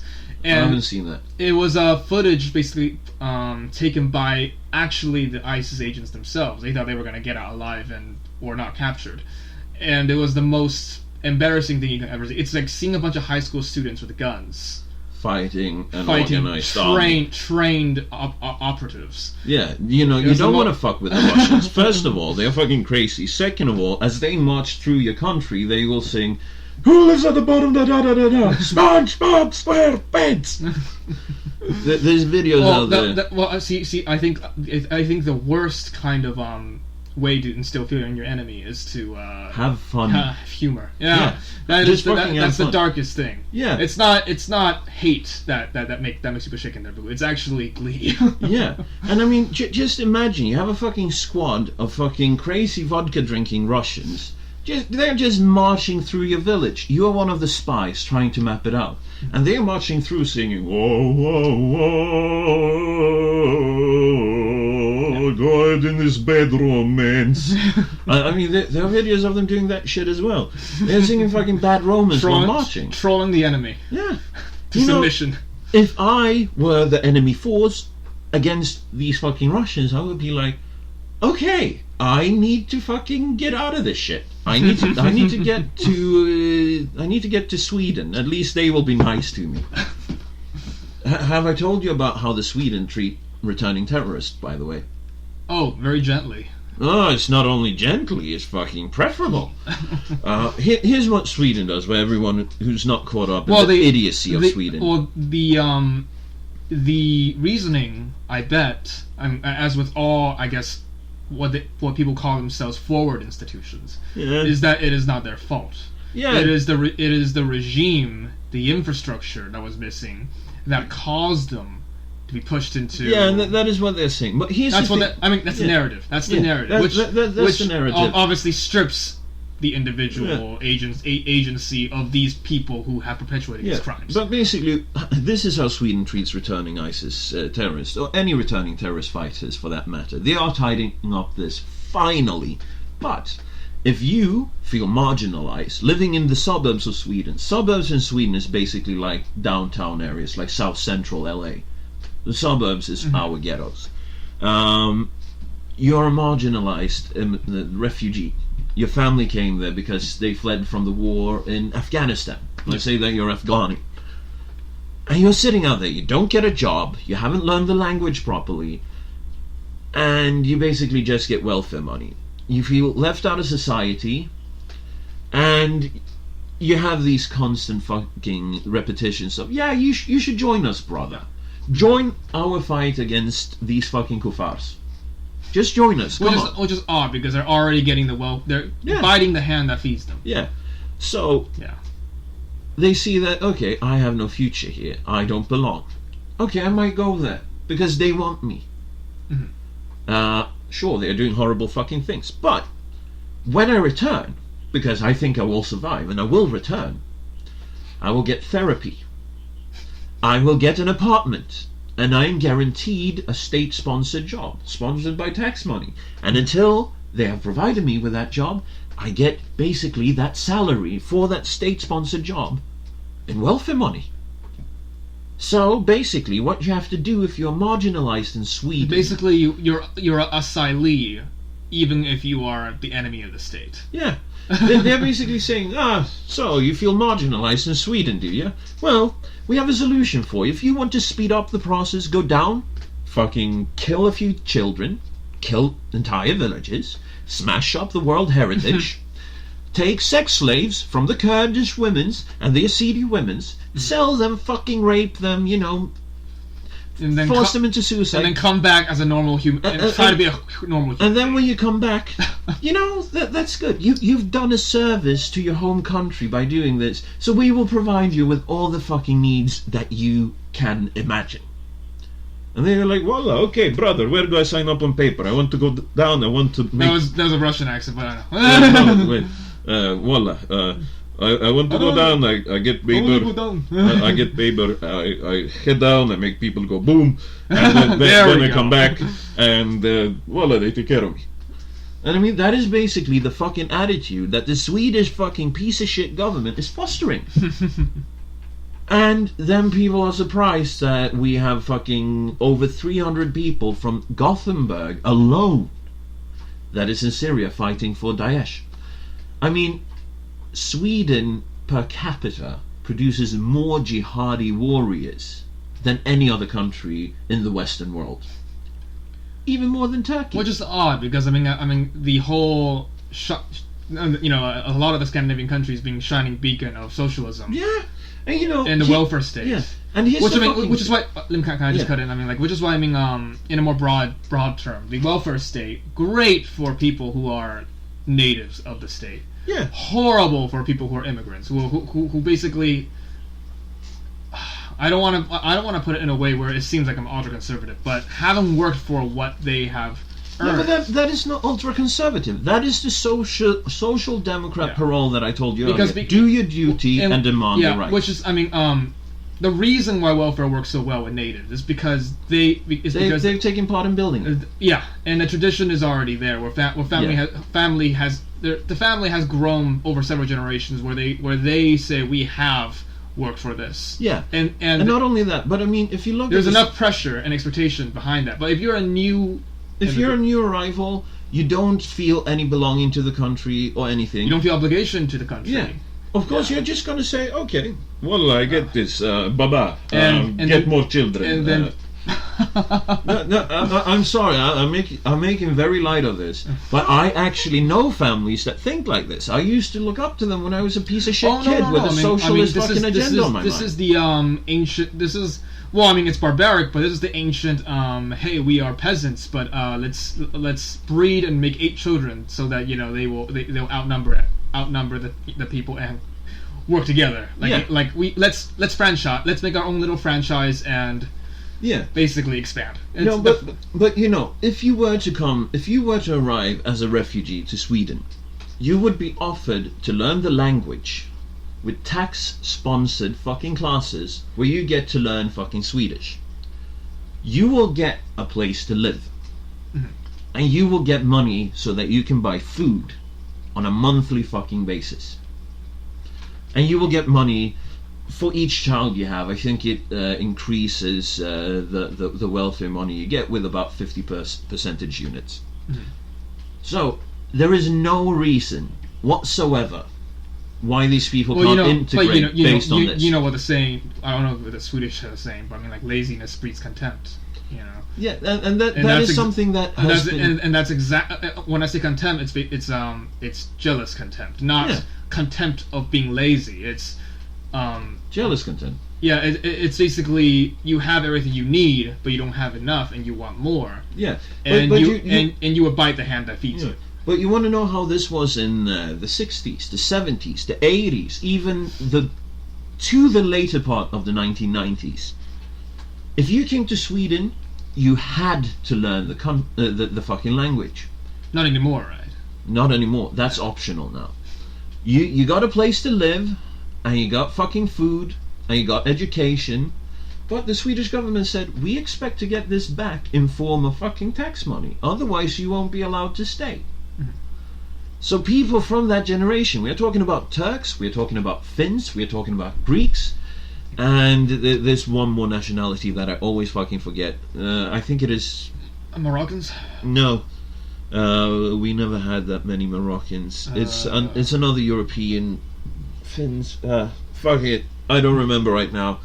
But basically, they are now sitting in a position where they were let into the country. They were given a future.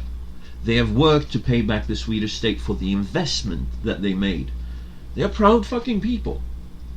Loads of Turks and loads of Greeks, especially the Turks, when they see people coming from the Middle East into Sweden now, and they just get everything handed to them without any demands of... well, that's how... that's exactly how immigration works. When one demographic discovers the welfare, the welfare state, they reach out to their social network, they reach out to their families, they reach out to their friends, and they bring them over. And what do? They often use the marriage. Yes, of course excuse. They do. Just like the San Bernardino incident. But you know, we've had one officially confirmed terrorist attack in Sweden. It was Stockholm a few years ago. It was during the Christmas rush. There was this one lone nut job. He had a car bomb and he had a fucking bomb vest. Suicide bomber. But this piece of shit, he was so fucking stupid, so he only blew up himself and his car burned for a few hours, and he was the only death of it. But on a weekly basis, we have grenade attacks against police. We have fucking rock throwing against rescue services such as firefighters, EMTs, stoning and throwing shoes. Yeah, not shoes, fucking stones. Yeah, you know, going Old Testament on people. Yeah. Not only that, they will fucking block off the entrances and exits to their areas with burning fucking containers. Mm-hmm. So EMTs, you know, the rescue services in general, can't enter these areas without an armed police riot unit. Mm-hmm. And that is sadly the reality that is in Sweden today. Is that not fucking creating a fucking nation within a nation?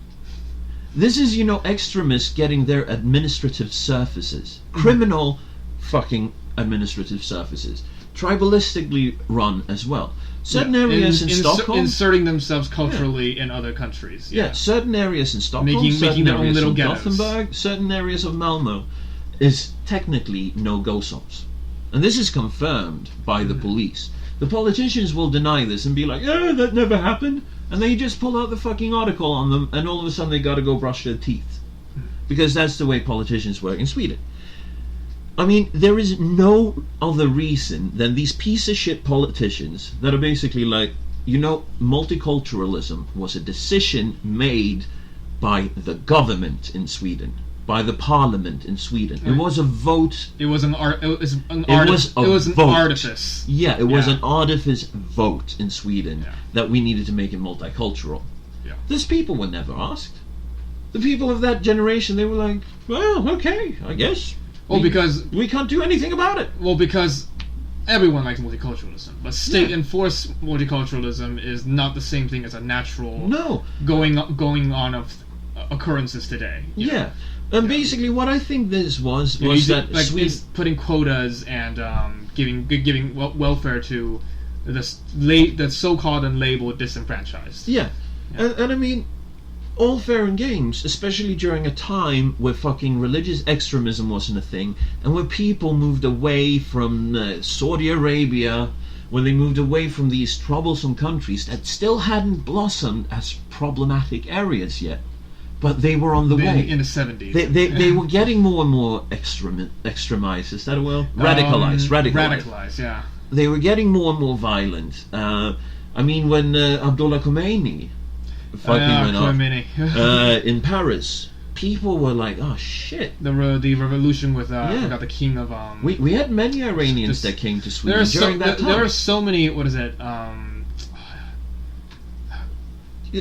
Deposing of dictators slash literal kings and queens of that time. Yeah, but and the funny thing is, with every they were all somehow influenced by American or UN interventionist policies. Yeah. And what happened after they deposed? Oh, the horrible dictators. They became worse. They became worse. They became more radicalized. And that's the funny thing with democracy in the Middle East. You have democracy in Israel. And Israel is the only functioning democracy in the Middle East. Mm-hmm. You have no other. Well, Cyprus sort of is because they're more institutionalized and have a more westernized history. Yes, that is the thing. And you imagine like the democracy in how they've worked in under Khomeini and such.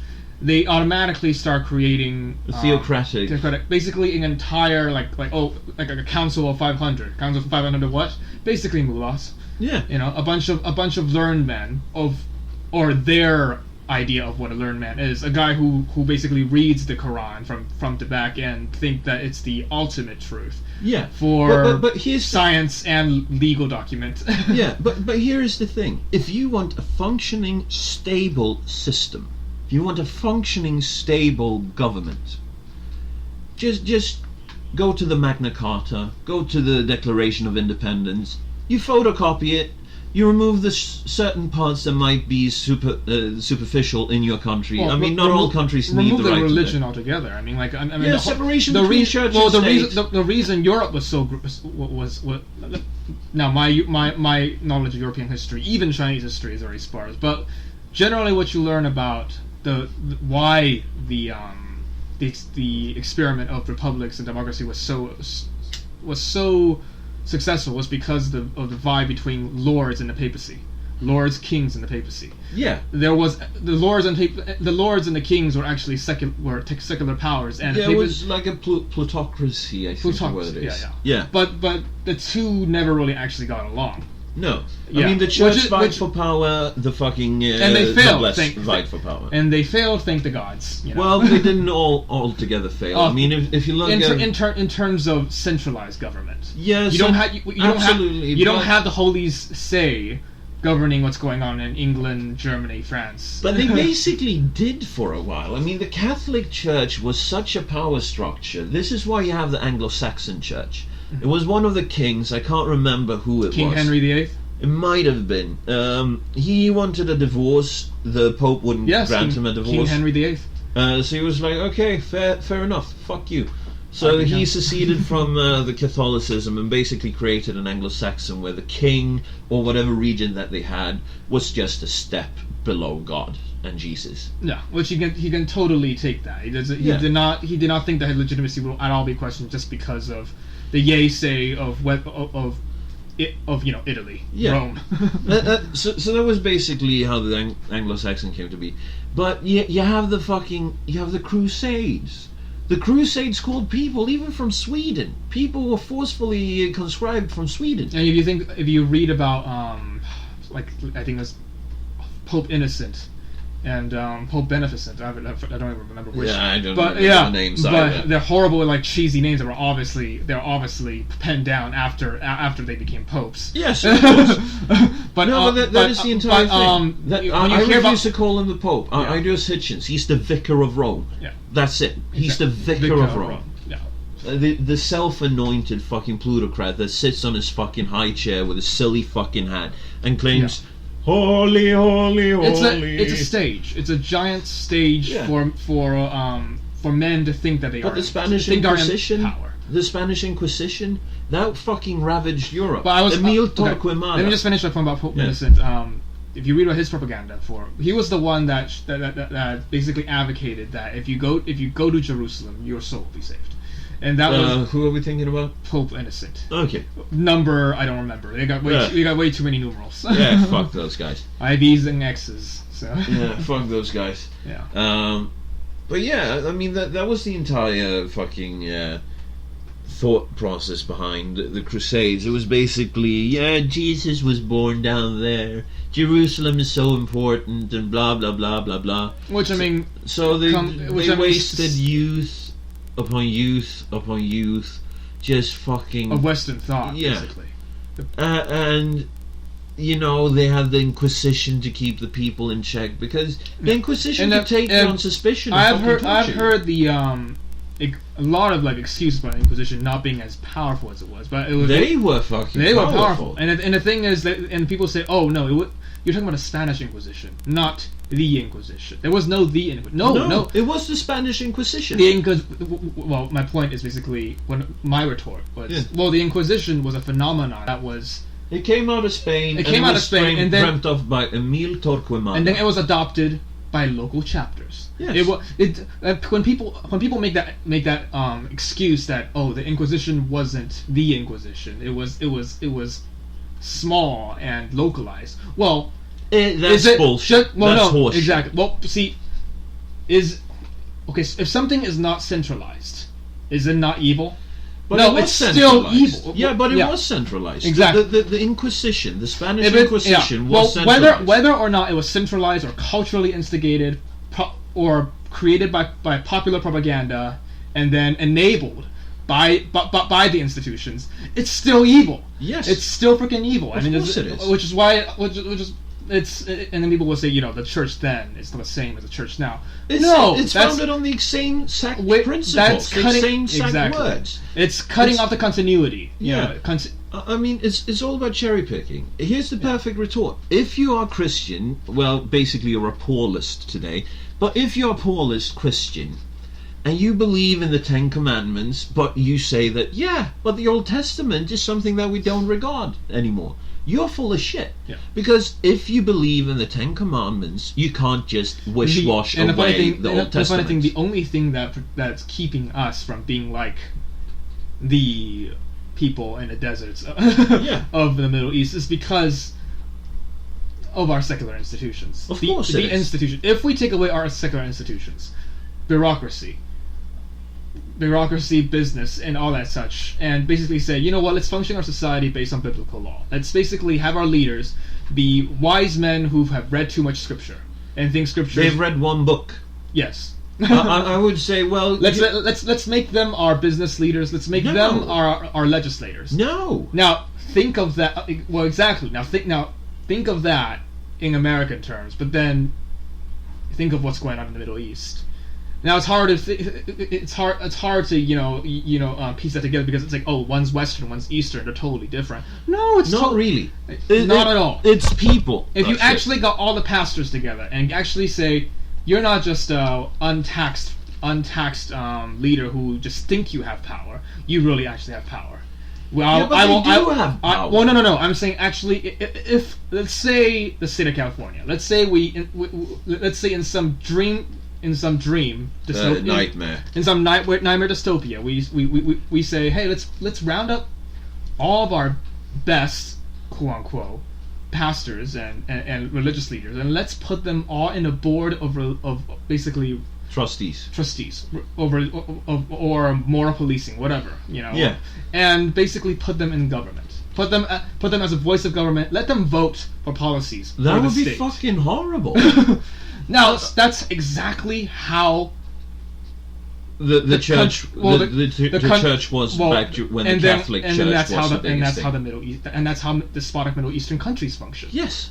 Except for the states where you have secular dictators, actually, who I mean, them around, but as more of a case for legitimacy, because the masses favor having that kind of moral policing. Yeah, but if you look at, say, Saddam Hussein, I know the guy was a piece of shit. Well, a lot of people don't even remember why they killed him.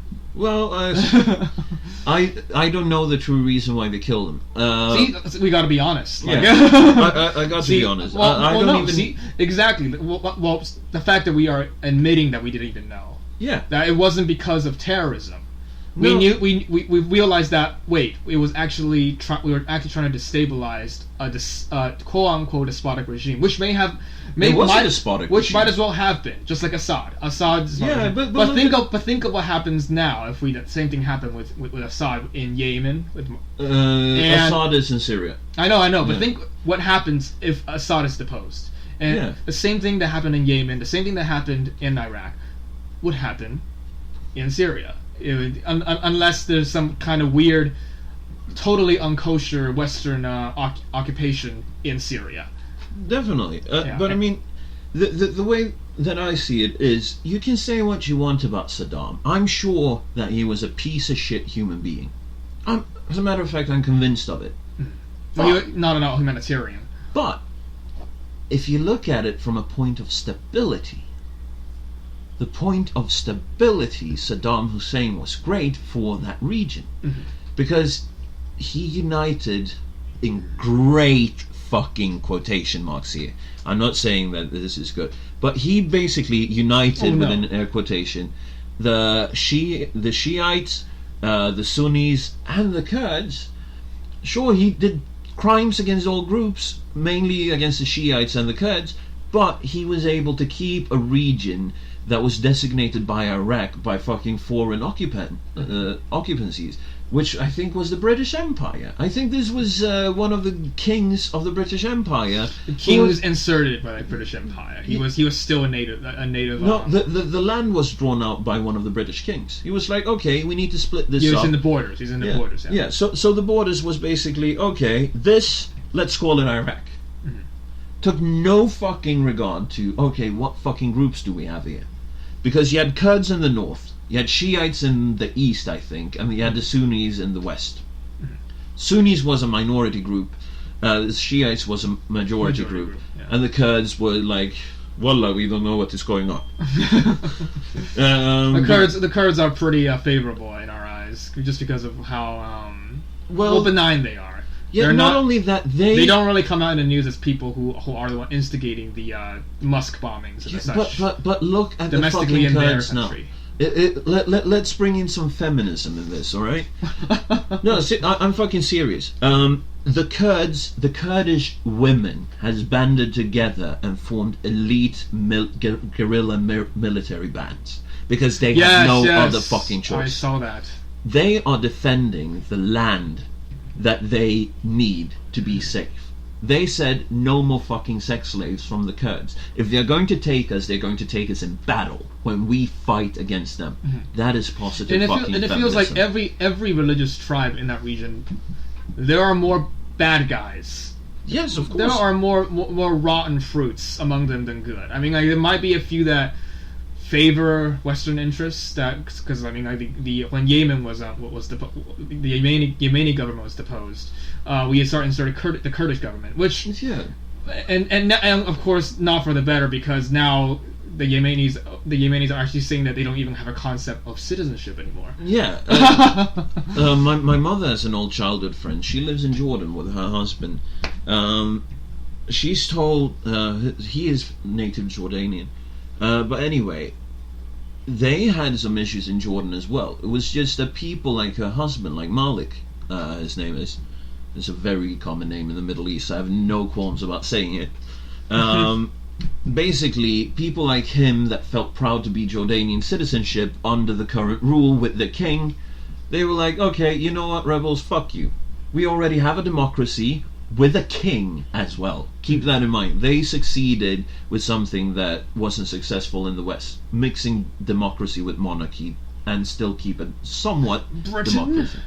Yeah, Great Britain can be an example. Well, the Queen doesn't really have any power. No, but I mean, over time, her constitutional power was stripped with the power of the more democracy, the less power. with the voice of parliament. Yeah. I mean, okay, Jordan is a semi-functional democracy. I have to make an amendment to my statement that Israel was the only functional democracy. Jordan has a somewhat functioning democracy. If you're rich. And that is the thing. my mother's friend and her Oh, husband, they are stability. rich. Stability is always great when everyone is under the same agenda of, hey, we are not disenfranchised. We are doing well. Yeah. And that is why you have the United Arab Emirates as well, that they are going so well. Well, not all of them. Some of them are only under that umbrella by name, but they Yeah, are of course. Like But I mean, just fucking look at Dubai. Just look at oh Dubai. yeah, the capital city. Yeah, of, it's fucking insane. of business and culture. Yeah. Yeah. you know the Burj Khalifa? This might be me stealing from some fucking stand-up comedian. I'm not entirely sure. Isn't party in Dubai also like a kind of a huge thing? Okay. Partying you do in Lebanon. Oh, okay. Lebanon is the biggest party country in the Middle East. Yeah, I hear rumors. It's like Russell Peters. There are some Middle Eastern countries that are very relaxed. And This is Russell Peters, by the way, who said that when you look at an ad for fucking Dubai, they always have this British narrator. Come and visit Dubai. See the beautiful Palm Tree Island. I see you like rolling your eyes like. And then you ask an Arab, but why it's do you... amazing. But then you ask the Arabs, but you have Dubai. Oh, well, it's stupid. But you have the fucking 7-star hotel. Well, 5 stars isn't enough. Are we too special for 5 star? You have the Palm Tree Island. Yes, it's stupid. Why is it stupid? It's wrong tree. What do you mean wrong tree? You see, you don't have the letter B in the Arabic language. You have the letter B is the letter B. So it's Bum Tree Island. Bum Tree. Also, it's stupid. You can only see it from air. When you're standing on it, you're standing on landfill and ocean. And it's like, you have the tallest building. It's stupid. Nobody lives there. It's empty. And that is basically the thing. Dubai is kind of what is it? Are you saying that it's kind of a construct? It's definitely a construct. It's like these big fucking oil sheiks. They invest all of their money in something tangible. Yeah. And they have. Would you say everything outside of Dubai is kind of like the total opposite? I would think so. It's I haven't been there. A lot like how was it? What's the capital of India? I forgot. It's not. But the I am horrible. I know. With geography. Asia. But the idea is the same. Where basically the city itself is basically a culture capital. But but it's also a clusterfuck. It's also a clusterfuck, right? And then you go out to the countryside, and it's also a clusterfuck. Yeah, but but what they say is basically it's so capitalized that there are actually lines you cross. Where basically you say, here is where all the rich happens. Here is where things turn to shit. Yeah. Here's where people who can't afford being part of that amazing culture are set apart. Yeah. Yeah, and it's basically like a street away. Yeah, and you have that in certain European cities now as well. I mean, if you are walking in, take London as an example. If you're on the outskirts of central London, you have places like Kensal Green.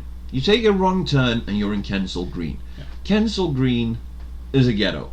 It has street gangs, it has religious gangs. Yeah. And at some points or other, I might be wrong, so don't quote me on this, but I think I've seen an article even about fucking Sharia police in Kensal Green. You have places like Golders Green, which is a very multicultural Middle Eastern area. It has a majority of Jewish occupants. Which I don't understand how they're able to enable it. Like, is there some like when they police? Is it because of is it just de facto, or do they have to answer to the government? They don't answer to shit, but so they're basically just a de facto power that just said we have legitimacy here. Yeah. That is basically what is going on. It's a tribal organization. No, we have paramilitary organizations just sprouting up in major European cities. Germany is going to be fucked. I mean, Germany takes so many people in, and they don't vet them, they don't screen them or anything. You have no idea about what purpose they are there for. You have no idea what they came for, and what they are fleeing at home. Many of the people that come with the refugee waves aren't even Syrians. They just buy a fake Syrian passport. And then you look at the UNHCR, the refugee organ by the UN. No, I don't. Just check it out. The UNHCR says that 72% of the people arriving to Europe from the Middle East are men between 20 to 40. Yeah, no. The people Which, I mean, that should stay yeah. behind and fight fucking Daesh. But who is behind? The children, the women, the old and sick. They are left behind in fucking makeshift Which is why it's camps. odd. I think it's funny how, like, back then, well, now we say it's inhumanitarian, but back then, even the U.S. in the 70s had cultural quotas. And those cultural quotas, as they were lifted, with the Russian Slavs and then brown people. Well, Yeah. let's just admit it, brown people. But I mean, it's, as it slowly unbarred, it first started out with we won't take any of you, and then we'll only take working people, and then we'll only take majority women and children, and then not so much the elderly, and then eventually full open doors. Yeah. And now we look at it, we say, wow, this is like some kind of strategy, underhanded strategy of imperialism or whatnot. But when you really look at it, it's, you know, it's a strategy for, converting the population to have a culture of immigration that's actually healthy. Yeah, but then you have to look at certain aspects of certain cultures that is coming into westernized countries. If you look at genital mutilation, you have male genital mutilation, which is circumcision. That is practiced, at least in Europe, mainly in Jewish societies, and Jewish groups, but it happens otherwise as well. My brother was circumcised because his foreskin was very tight, he couldn't pee properly when he was a kid. Good thing though, my dear brother, if you're listening to this, my mother said that the doctor said that you were very well equipped even as a child. I think that's a bit creepy, but you know.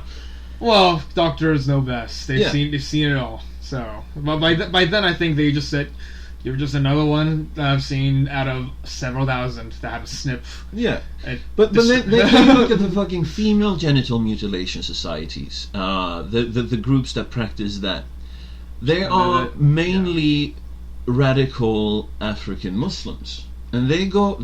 It's illegal in Sweden with female. That is something else that I do see. It's very non-politically correct to mention these instances because I don't give a shit about political correctness. Oh no! because You have to see the truth. I'm not saying that that exists right now in this room. I'm saying that there are people who generally assumes that if you say African tribal unit that just so happens are also Islamic and just so happens also practice genital mutilation and basically put that Yeah, and then you have the combine that into their own little cultural practice. Yeah, but then you Yeah. will have the people from And the you say neo-progressive it's tribe bad, like, yeah. well, you're just racist. Exactly. You don't appreciate brown Exactly. people. It has nothing to do When we with say that. it's bad because of that combination, African American plus a certain religion and plus genital mutilation.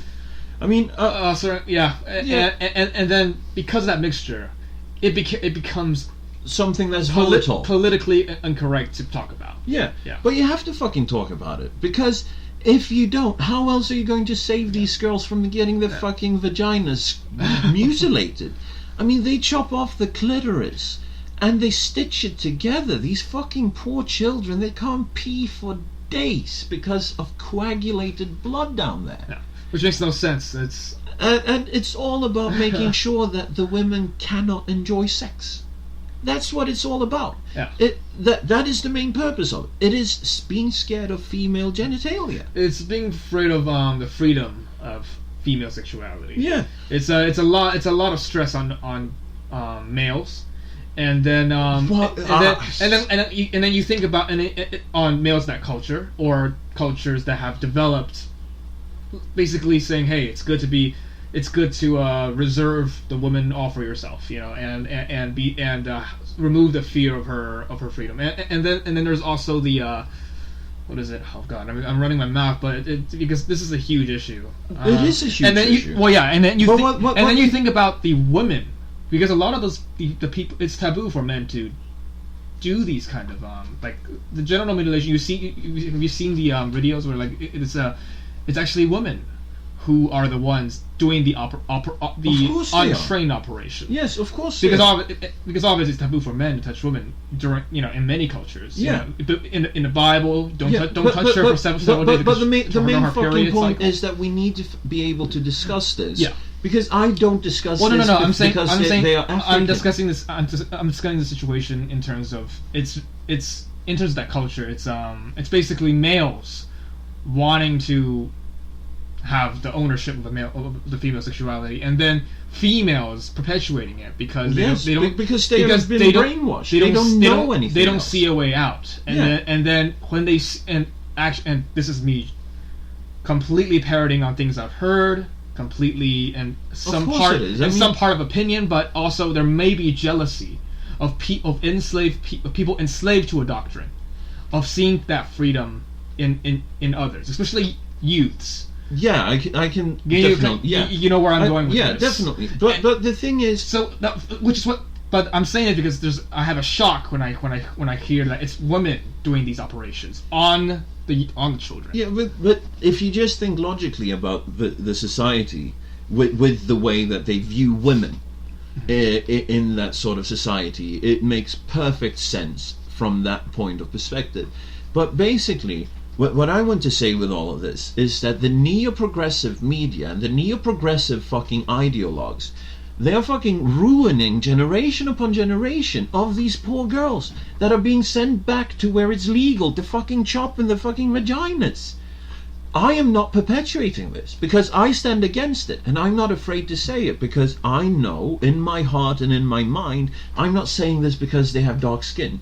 I'm saying this because it's a bad fucking culture. And I know for a fact that my culture, where we respect women's sexuality, is supreme to not doing it. Because I mean, like, if this was if there was some hidden culture in the Alps that was secluded from that was discovered, and they did this, we would still say it's bad. I wouldn't give a shit. We would say it's bad whether or not it's what kind of skin color it is. Yeah.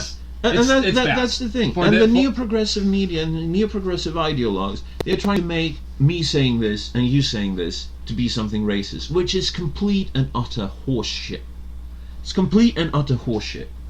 And this is why I think we, as fucking classical liberals, need to fight against the neo-progressive movement of the left that is coming up everywhere. We need to stand against it, and we need to make it stop. I'm not saying that we should silence them. I'm saying that or debate. Yeah, we need to debate them. We need to fucking educate them, bring them out of the fucking Marxist swamp. I don't like to strawman people and say that when somebody basically mocks someone's argument, the way they pose an argument. But when you hear most progressives, when they pose, it's not strawman. It's just just calling as you see it. But when they present an idea that obviously has some kind of Marxist rhetoric, a semi-deconstructive view of a certain idea, like basically narratives such as it doesn't matter, feminism, imperialism, and such. You start realizing, wait, this is basically they're trying to basically replace a rhetoric with a different rhetoric. Yeah. Replace a narrative with a new narrative. They're not being critical. They're not being critical at all. It's basically like watching a kid pick up the Brothers Karamazov and basically say, "Oh, everything. I love Dostoevsky. This guy's amazing." Or pick up Marx, or even Mao, and then saying, "Wow, I think this guy makes a lot of sense." Yeah, but here's the thing. I used to be a Marxist in high school. I call myself Marxist. Haven't we all? It's the pattern of deconstruction, I guess. It's youth rebellion. Well, I mean, I think the people who realized Marx earliest eventually discover how full of shit it is. Well, they discover a little earlier in life that self-criticism is a very healthy thing. Yeah. No, but the thing was, I was so fucking into this that I couldn't speak about anything without relating it to. That is actually something straight out of the Communistic Manifesto. The struggle of the proletariat. And I look back at it today. The cycle of classes. Yeah, and I'm surprised that I still have any friends from that time of my life. You mean the people who still spout off the same rhetoric? No, the people that was in my surrounding back then. That had to put up with it. Yeah, because I was a piece of shit. Oh, they understood you. But then you see the people whom I've lost the friendship with from that era, They are the people that used to be the most critical towards me. My former best friend. The best educators in your life are the people who honestly will critique you. Yeah. I think that's the biggest Definitely. lesson I think I've taught it. And that was why my If someone yells at me and say you're wrong, and I get angry, you know, I think that's a learning experience. Yeah. but I mean, but that's usually an afterthought. Yeah. But my former best friend, he was my biggest critic when it came to political thought, and he was like, "Dude, you seriously need to shut the fuck up." Yeah. Because I can't stand you. No one can fucking stand you, man. And I was like, shit. It's being excessive. He's actually making sense here. Perhaps I shouldn't. So I'm not going to go in on, but I had this rude awakening. You can keep going. I had this rude awakening where I realized that, wait a minute, communism is exactly the same as what I left behind when I renounced my faith. Well, it's exactly your devout fervor. I was very Christian growing up. I was raised Protestant. I was very Christian. I helped priests out. Funny thing, I was talking to people because I mean, like, my family, I came from a background where there was justifications for Mao in the family of the revolution, which was hilarious. The Maoist revolution was basically the secular thing. Was basically, imagine the French Revolution, Vive la, Vive la Révolution. Revolution, and basically saying we have to perpetuate it for the sake of perpetuating it. That was the narrative that Mao was spouting, saying that was the narrative in all socialist countries. The spirit must go on, and and under Stalin, were basically the working man. You know, the power of the working man. Where basically they were already in a capitalized society. Well, but only with a very diluted form of top-down distribution. Yeah. But they were already having people working in factories, doing what every capitalist country do. But you know what the main difference between capitalism and socialism is, if you look at the practical details. Capitalism is an open market economy that needs certain regulations, but should be left as long as possible. Yeah. Well, whereas a socialist, it's planned. You have the famous 5-year plans of Stalin. You have the new economic plan. Well, it's the one answer. What is it? One rule answers all. Yeah. It just say this rule book, basically saying let's put the 10 Commandments down for business making. Yeah. Yeah. And that was the thing. That is why you, from the Soviet era, still can see these high-rise buildings filled with fucking flats. None of them has balconies. But top floor, you have a floor consisting only of balconies, but no way to get there. That is because no one dared question the planning commission. When the planning commission gave you blueprints, you just did it because it came down from the top, and you need to be an obedient citizen. These guys went to the best Russian colleges. Yeah, and they did their math. And you were picked early on. Yeah. When you showed a talent for something, you were put on a track for that. Mm-hmm. And the only way to change that was to join the party and become a high member of the Communist Party in Russia. But that's beside the point. What I wanted to say was, my former best friend, he critiqued me the most when I brought everything together with socialism and communism. Mm-hmm. Were you advocating redistribution? Oh yeah, I was advocating the lot, an absolute lot of it. And then semi-anarchy, but I was proposing armed revolution. I was a proponent for the revolution. Yeah, exactly. We need to start storing guns in our cellars and prepare for. I never did any of it. I believed in it, but I was in high school. But you know what is odd is like the American libertarian movement is kind of the same way. The Tea Party. Yeah, but complete opposite. The opposite, but the idea of basically we want small government and store guns in our cellars before the big government comes and turn ourselves into a military dictatorship, which is totally an illusion. But that is so reminiscent. Yeah, but the thing is, I got out of it, and like 5 years later, my best friend from that time, he meets this girl. I'm not going to tell the entire story there, but he meets this girl, and she's a radical feminist. And radical feminism has fucking socialism in it. It goes hand in hand. You can't be a radical feminist without being a socialist. Well, it demands the doctrine of equality, which is basically impose equality from top down. From top down. Well, actually, from bureaucracy. Yeah. Not just from culture. And Cultural feminism is not about equality. Feminism is about female superiority and believing that women can't take care of themselves. To be a radical feminist, in my opinion, you basically have to be of the opinion that females are mentally retarded and that they need state sponsorship to be able to get somewhere in life. Mm-hmm. I do not believe in this because I grew up with a single mother. My single mother raised me, my brother, and my sister on her own while working in the ER, working uncomfortable fucking hours, and making a very, very modest pay. I was making this argument with someone in a philosophy class at FH Foothill. And speak up a bit. I was having a debate with someone at Foothill about this, basically that women's equality. The problem generally isn't they are not being treated right. That is completely aesthetic. Yeah. You know, like, oh, they don't have enough voice in a certain environment or you know, area, locale. No, that's completely aesthetic. It's the fact that at a certain age they have the burden of childbearing, and the fact that you're talking about the wage gap right now. No, I'm just representation. I'm just talking about the facts that the culture of what women have in society is basically at a certain age they can conceive. They can make life. Yeah, and they can make life. But once they make life, they have an obligation to that life. Yes, of course. Yes, and with that, it's a full-time job. It is of course it is. But it is not part-time. But in all honesty, I'm not saying that enables feminism's argument. I'm saying that's why our governments have put in place welfare and basically pensions for basically family with families. Good. But here's single mothers. Here's where I disagree completely with feminism. Yeah. When it comes to the planning of how you run your family, the state should have nothing to do with it, apart from making sure that your child is healthy. Because if your child isn't healthy, you shouldn't have a child.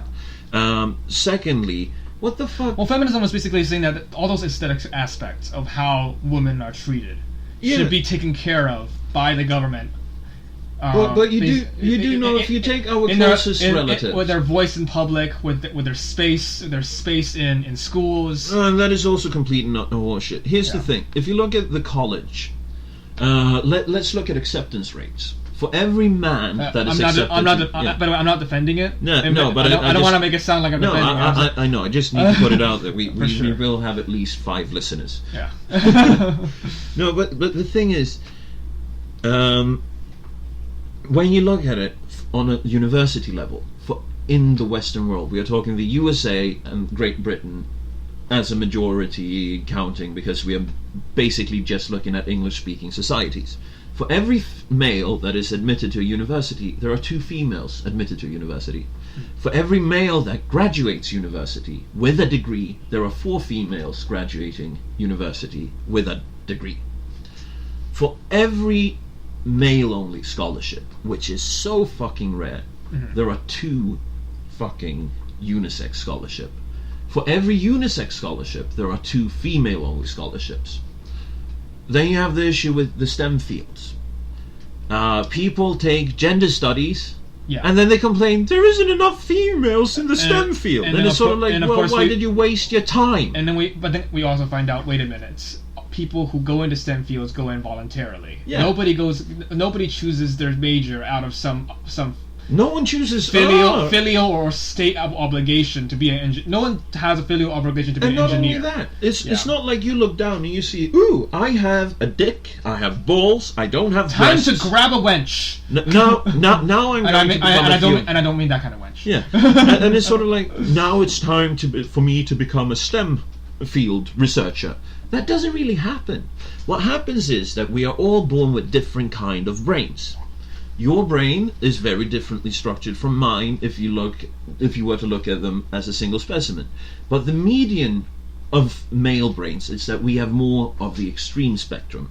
We have more complete and utter bucktooth mouth-breathing retards, and we have more fucking Albert Einsteins. Whereas the female brain usually falls in the middle of the spectrum. They will have complete fucking idiots, they will have complete fucking geniuses, but in general they fall within smart, intelligent, capable. Well, because they have to be. Yeah, but they fall within that middle group on the scale of where you are born with the IQ, which is a fairly inaccurate measurement because of truth, because they have truth obligations of family. Because you got to have a little smart to take care of a child. If you are a bumbling idiot, no one would trust you with childbirth and child rearing. Well, people still trust people that are completely incapable with this thing. People even advocate for them to be able to keep on getting children, even though they have like 12 kids. And they go like, well, but they have a God-given right to have even 20 kids if they want. Well, I mean, naturally, the most advantageous would be the people who are actually capable. Yeah, but the people that are most capable, we're talking people with university degrees. This is taken up in a great film called Idiocracy. You've seen it, right? Oh, I've seen the movie. Yeah. Smart people don't fuck for children because they're like, the economy is a bit bad right now, and I'm feeling that the situation in the Middle East, plus I need to take care of my career, my wife needs to take care of her career, and we need to come to a stable point, and then something happens. See, there's a lot of doubt in my heart that people think like that. People do think like that. I know. Most pregnancies amongst the smart people are because of a broken condom. I'm saying that being so pragmatic. I usually think people are dumber than that. Yeah, most people are. Yeah. But if you look at the most capable people, that is usually what happens. And then something happens. That's the height we want to achieve. Yeah. So, someone in the relationship gets a job offer across the country or in fucking Europe. And the other part of the relationship is like, I don't want to leave fucking California. It's unacceptable for me to move to Paris. So we can try this long distance shit. Yeah, my world just has to be 1,000 miles across. Yeah. And I mean, all of a sudden you have a situation where they are torn apart. They grow apart, and all of a sudden they don't make children, which would, by the probability argument, have smart children because they would be raised by smart parents. Mm-hmm. It has nothing to do with genetics. I think it's 50% genetics, 50% of how you are nurtured. But instead you have dumb fucks and dumb cunts. They're just fucking dropping kids everywhere. They wake up all of a sudden, oh look, honey, a child dropped out of my vagina. Well, I mean, just think of the proverbial high schooler who basically just said, wow. The way people. That's Bill Burr's expression. Yeah. In the way people. Well, stop making that fucking guy. Now this would be another horrible thing. That would be another horrible little trope I want to put out. A mistake today, a miracle tomorrow. Basically, that's a lot of people's philosophy. Which is... No, I'm not saying it is a miracle. I'm saying that they think that. And it's just an idiotic kind of, Yeah, but here's the thing. It's a horrible road to cross through. Here's the thing, though. Dumb cunts are allowed to exist. They are told that they are special. They are told that they are smart. I know that I'm not the smartest person. They're told that their environment has pushed them to being dumb cunts. To being ignorant. Yeah, but that is complete and utter bullshit. You carry in your pocket, most likely, a device that can connect to the World Wide Web, which has a depository of all the gathered information of mankind. 5,000 years. It's a click away. Yeah. You don't have any excuse to be ignorant. You can read history, you can read science, you can read everything. What do people use it for? They view pictures of social networking. Yeah. They view pictures of cats and get an argument with people. I'm not any better. It's only that I also read history. Well, yeah. But there's nothing wrong with argument, but arguing with a little bit of source to back it up with. Yeah, but most people are like, no, it's in the Bible. And so it doesn't matter if it's in the Bible. I read this in Spider-Man. It doesn't make it true. I heard this on the telly. It doesn't make it true. And that's the thing. You need to fucking realize that most of what you say is probably horse shit, unless you can back it up with facts. But you need to also know that the most marketable bullshit are the ones that appeal to those type of tropes. Which is why we need to make sure that they get it in their Which is heads. why I mean, let's go to Trump. I mean, like, why is it that when Trump says that, hey, let's label all of the Muslims, let's do all this shit. and people say that's amazing.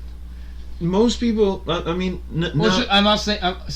I'm not saying Trump is 100% right. I would say there's a sliver of truth in what he is saying, but that sliver is outweighed by the ignorance that yes, of course. But it attracts. What you have with Trump, what you have to keep in mind, is that he grew up a spoiled brat. He was given this tiny loan of $1 million. $1 million. Yeah. He had it hard, you know. Which I mean, and then people were complaining and also defending, saying that a loan is something you have to pay back. But then a loan is something most people wouldn't get if they don't know if they have the capability. Mm-hmm. The guy had a safety net. The guy had of course he the did. guy, and not just a safety net. His father was a millionaire. A family education. Yeah. A family education. Say what you will about how important public education is.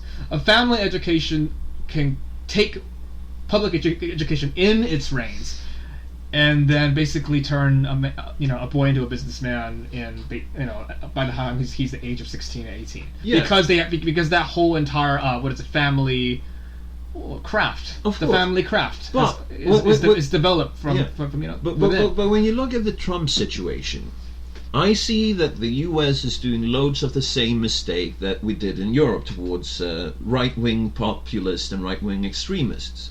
I mean, if you take Front National in France as an example, they've been ignored for fucking decades by the mainstream establishment. They have gone from being straight out fucking Nazis to now being like, yeah, we don't believe in Nazism, we believe in the westernized democracy. And radicalized.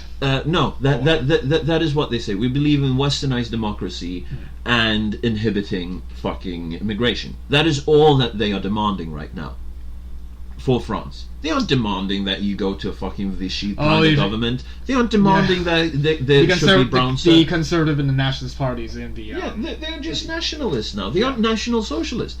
They have a sense of national pride, and they want to be able to express that, and that is the main voter for Front National. Which I mean, and even now, I mean, like, nationalism is not the same thing as demanding cultural superiority. No, it's not. There are tons of people in France and Sweden who are of vast different colors, vast different cultures, of course. and they call themselves French. They call themselves nationally Swedish. Yeah. And that's the thing. You are only what you feel like. I feel as an American. I know that loads of people might disagree with me when I say I feel like an American, based upon my fucking accent, and based on where I'm from. And you have a British accent too, so you are. I don't even have a British accent. I have a British accent. British. Yeah. Well, there it is. but I mean, the thing is, I feel more American than I feel Swedish, than I feel Norwegian, and then I feel European. Mm-hmm. Because well, same here. Like when I say I'm Taiwanese. Now I cannot connect with people from Hong Kong, China, not even Japan or Korea, and I cannot connect with Americans on a usual basis. I connect very well with new immigrants. Yeah, newcomers. Newcomers because of that kind of fish out of water syndrome that everybody fresh off the boat. Fresh out of the boat, yeah. Well, fresh out of the boat is kind of just off of the south shores of Southern Asia. Well, just fresh out of water, and you continue. Yeah, but the thing is, I feel more American than I feel Swedish. I still feel Swedish. I still feel Norwegian. It's just that my Swedish and Norwegian identity in Sweden and Norway is something that is, well, not in Norway. Norway, it's actually celebrated to be Norwegian. But in Sweden, if you celebrate that you are a Swede, you're considered racist. You're considered a neo-fascist. You're considered a Nazi. Yeah. And it's just not true. To feel a sense of pride is not the same as being a Nazi. It's like, several times in the USA, there were several public schools which considered students to basically celebrate kind of America. Well, European. I mean, like when you go to colleges, there are clubs, European clubs, and of course. But I don't get involved in them. Oh because, yeah. I just feel it's a waste of fucking time. It's a waste of fucking time. But what I'm saying is basically, oftentimes once they become pushed into the media, immediately people start putting a bag over it and saying and basically drawing a face of racism. Yeah. Racism. Which is completely not a horseshit. Yeah. And let's speak about colleges for a bit. And because I'm undercover here as a rational human being in Silicon Valley, which is considered to be like a progressive mecca and a technological mecca. I haven't seen any student protests up on Foothill since I came here. I think it was like the first quarter. It was people just arranged a protest, and they said that if you walk this march with us, we will give you lunch. So loads of fucking people just tagged along because they got lunch. Well, that's because Foothill protests about what though exactly? I have no fucking idea. I asked people in there, what did you protest Free for? food. And they were like, it was something about justice. The cost of food, the cost of dried goods. And I was like, so why did you tag along? Well, they gave me free lunch. And I was like, okay. So the only thing I need to do to take over the country is to offer everyone free lunch. Oh, that's actually exactly how government works. Yeah. No, seriously. Really? Dear America, if you let me in here, I promise that I will buy the occasional lunch to people. Why do you think Muslims go to Sweden? Free lunch. Yeah. No, but I mean the thing is, you I'm can't. saying it's a nice little metaphor. Yeah, but the thing is, college students are often fucking indoctrinated into a sense of oversensitivity. Aren't people in the general public also the same way? Yeah, but it comes from seats of higher education. You can't deny that. And I mean, if you look at the people around this nation, and you look at the regular Trump voter, sure, it might be an NRA gun nut, but it is a person that is felt ignored for so many years. He is finally a person that they can relate to. He posts shit on Twitter. When he's in the fucking Republican debate, and they walk up, you said something sexist about ladies. No, I didn't. I said this about this lady. Well, you wrote this and this. Yeah, sure I did. Maybe I did. And that was just it. He didn't apologize. He just fucking owned it. And that is what the people that feel marginalized based upon the elitism that is in the bureaucratized ruling class looks for. They look for someone to connect with. And when you have people then on Facebook just posting picture upon picture, fucking meme upon meme, and fucking post upon post saying that if you believe in anything Trump says, you're a piece of shit. You should remove me from Facebook. You're uneducated. You're fucking redneck. Yes, that's what I thought was wrong. Basically, all that will happen is that you will give these people a more sense of being marginalized and a bigger fucking incentive to vote for fucking Trump. Yeah, it's how are you ever going to be able to teach them? That is exactly how social science works. Basically, if you cut someone off, their opinion, their ideologue, you group them together, and they'll radicalize themselves. Yes, of course. Yeah. You have. Because that's the only way they can be listened to. Because the louder they talk, the more dirtier the rhetoric. Yeah. The more attention they will get. Yeah. And this is the thing. I do believe that the neo-progressive understands this. I know this because I look at the way that they react to unfair treatment of Muslims. It's also much more profitable for news media, liberal news media, to basically, show both viewpoints and. Of course it is. They have to spin the narrative, and then spin this kind of righteous flavor over it. But it gets the most views in both criticism and in praise. Yeah, but because of the edginess of it. Yeah, all. but if you look at the neo-progressives, they fully understand that this is what will happen. Just look at the way that they react to Trump's position of marginalizing American Muslims.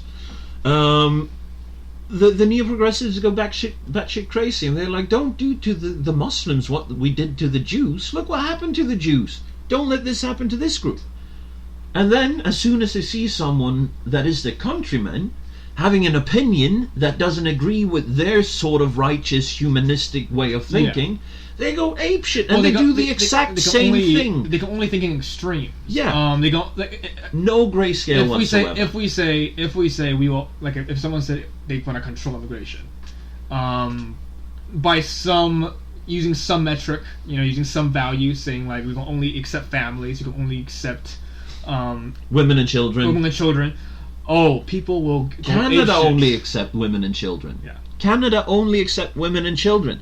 So all of you fucking I'm Americans... just agreeing, and I'm just like, wow, I just... no, I'm not going to... I don't mean to say this as, you fucking American. It's, you're fucking American. It's just the way I speak. I don't mean... you were born this American. way. You were born this way. You were born American. No, but if you're American... Ouch. And you feel that, if Trump gets elected, I'm moving to Canada. Just know that you will arrive in a place that has already institutionalized certain things that Trump wanted. Yeah.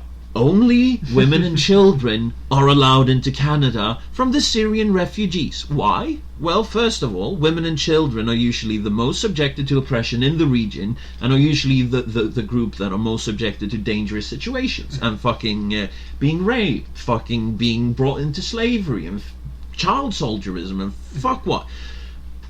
So they are let in. Whereas they look at the men that are between 20 and 40 and say, okay, you guys need to sort out the situation back home. You cannot come in here. We will take your wife, we will take your children, we will secure them. But you will have to stay and make certain that they have a home to return to. That was the other thing too. Yeah, but they go to Sweden instead. There's a Canadian. I remember the Canadian media actually saying that, which is a totally different argument. And I think it's amazing how their argument is not something that's popular in the rhetoric here. They were saying that, why are we taking these refugees when these people should be taking action in their own country, and making change? And they are letting their country, by escaping, they're letting their country be displaced by these barbaric, fascists, the religious fascists, rebellious instigators, whatever you want to call them, but they are extremists. Extremists. By leaving, they are letting the country be displaced. Yeah, they are letting the fucking Daesh. They're letting the so-called Islamic State legitimize itself by not being part of the resistance. Yeah, that is the thing. When Norway was occupied by the Nazis in the Second World War, my uncle's brother, he knew that the Soviet partisans were landed very near where he lived. He knew what fucking caves would be preferable for them to hide in, and he hated Nazis. He hated the fact that they occupied Norway. So what he did is that he started carrying food. He started carrying fucking, Bunsen burners. The equivalency of that during the Second World War, up to these fucking caves where these Soviet partisans were. Basically, like an underground shelter. Yeah, so he became part of the resistance. He could have fled to Sweden. He had ample opportunity to flee to a neutral country and ride the storm out to see who became the victor and then declare colours. Sort of like Sweden did. In the beginning, Sweden were like, Germany's doing really well, we are like brother people. We won't do anything to inhibit the German war machine. As a matter of fact, we will continue to sell them our metal and our gravel, which they did. But this also gave Sweden an opportunity to hide Jews. My grandfather's father, his family lived very near a bay where German warships came in to, cover the fucking trading ships that bought gravel, that bought steel. He and his wife hid Jews amongst their servants. In the crates. Oh, actually, among the on their estates. They had an estate. This is the fall of my family. We went from having a fucking estate to being a working class family. But that's because the sacrifice was worth it. Well, it was just bad business. My grandfather's father was the first person to ever print anything by Astrid Lindgren. So he took the rights for the first edition of Pippi Longstockings. We have the first edition of it, signed by Astrid Lindgren in a safe deposit box in Sweden. It's a part of family history, but he just took rights for the first edition. He could have been like, I will publish you. I will be your publicist. And that way I wouldn't have to be fucking getting in massive fucking debt to be here. Mm-hmm. They could have been like, you want to go to the US? Of course, we'll fucking pay for you. You won't even have to have any merits. Oh, you need a car? Here, fucking have a car. That could have been me. Instead, I have to fucking fight for it because they weren't good businessmen. they just weren't good businessmen.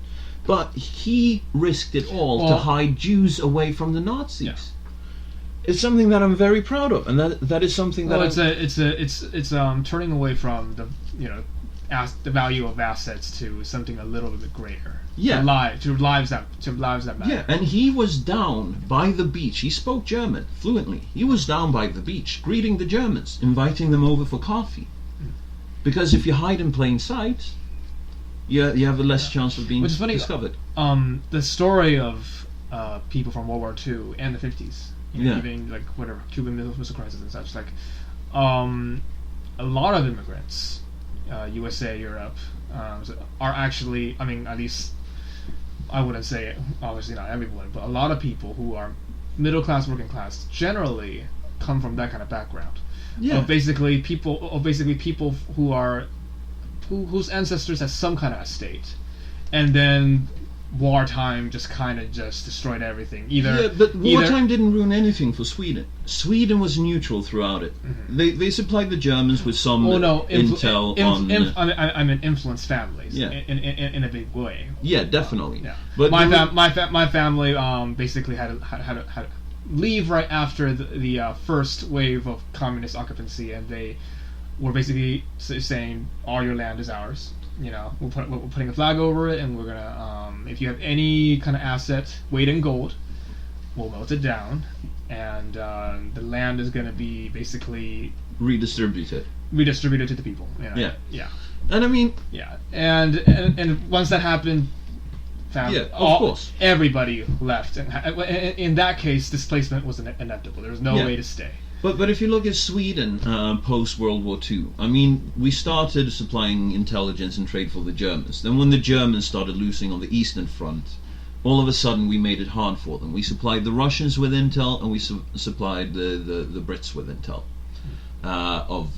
This is where they are stationed, this is what they are doing, this is where they have patrol boats, and this is the interval, which made Sweden have a completely functional infrastructure. It was one of very few countries that had a completely functional infrastructure after the war. I think the US and Sweden are among the few countries that had it, of the people that you can find in the history books. Given Swedish history, because I grew up in Sweden, but Sweden had this huge post-war boom, just as the US had. We rebuilt so many countries with our assets, and we got them in debt to us, and when they paid us off, Sweden was rich. We had a huge fucking industry, which was why we started bringing in the Greeks, the Turks, the Finns, and the other group that I completely forget about to work for us, because we had the economy to do it. Post World War II boom, all of a sudden the rest of Europe stabilizes. Let's talk of a European Union. They look at us, the small gentle giants of the north, that sits on basically like a dragon's tomb worth of treasures.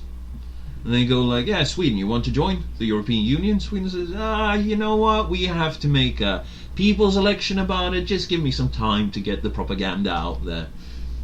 Norway has found oil. Sweden has said no to backing them up in their oil projects. Biggest fucking mistake ever. And Norway goes like, no.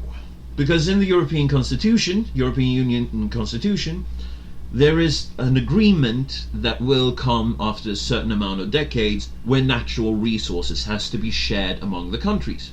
Which means that a few years from now, unless Sweden makes the great escape from the European Union... Back in the Scandinavia Republic. If they don't make the great escape, in a few years' time, German fucking logging companies will be able to just harvest the Swedish forests. And we can't say anything because we're part of the European Union. Norway has oil. They go like, fuck no, you're not getting our oil. We are sitting on our oil. Fuck you. Mm-hmm. So what happens is that Sweden keep on sending 34 billion Swedish crowns per year, which is about $3.8 billion on a yearly basis to Brussels. We don't even get back a third of it. And it's redistributed mainly to the Germans and the French, but is also distributed to some of the poorer Eastern European countries. It's kind of levied to the EU. Yeah. And we get back a few million. We don't even get back a billion of that. We get back, hundreds of millions, but it's not even close to a billion. It's more like they are profiteering off of the resources, and you're just getting royalties. Yes, and that's basically it. Yeah. And I think that is a good point to end this podcast on. 2.5 hours. It has a 2.5 hours. That's impressive. Time passes fast. Yeah. Thanks for being on, man. Yeah, no it's problem. been a pleasure. Thank you so much. And as we'll have am to I. come back. Yeah. It was fun speaking with you. Yeah, always. Yeah, so until next time, how about you go fuck yourself? I'll do that. Yeah, I'm in the audience. Oh, them too. Yes. We'll do it together. Yes. So how about you go fuck yourself now? And I can recommend there is a Star Wars porn parody that a friend of mine had in Stockholm that I actually watch. And I mean, since it is these days, see if you can find it. It's really fucking silly. There's also a Pokemon, a new Pokemon. Oh, I've heard about that one. That came out a few months ago, and that is horrible, dreadful. Yeah, but Pikachu looks like an abomination. Yeah, but I mean, we do. I'm not saying that it needs any improvement. But I'm saying Star Wars because the new Star Wars episode premiered. We're heading down to get ourselves tickets. Hopefully, we might get into the show tonight. They might have some walk-in seats. Yeah, if we, I guess. It's worth a shot. Yeah, let's do it. Yeah, and I mean we'll use our silver tongues, or yeah. Could you please tell us if you stutter our way through the entire yeah. But yeah, and also don't forget to check out F is for Family with Bill Burr, because that is fucking amazing show. And upon that note, seriously, now it's time for you to go fuck yourself. Bye bye. Have a good night.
So, as I said in the beginning, boycott the fucking 3D version of Star Wars.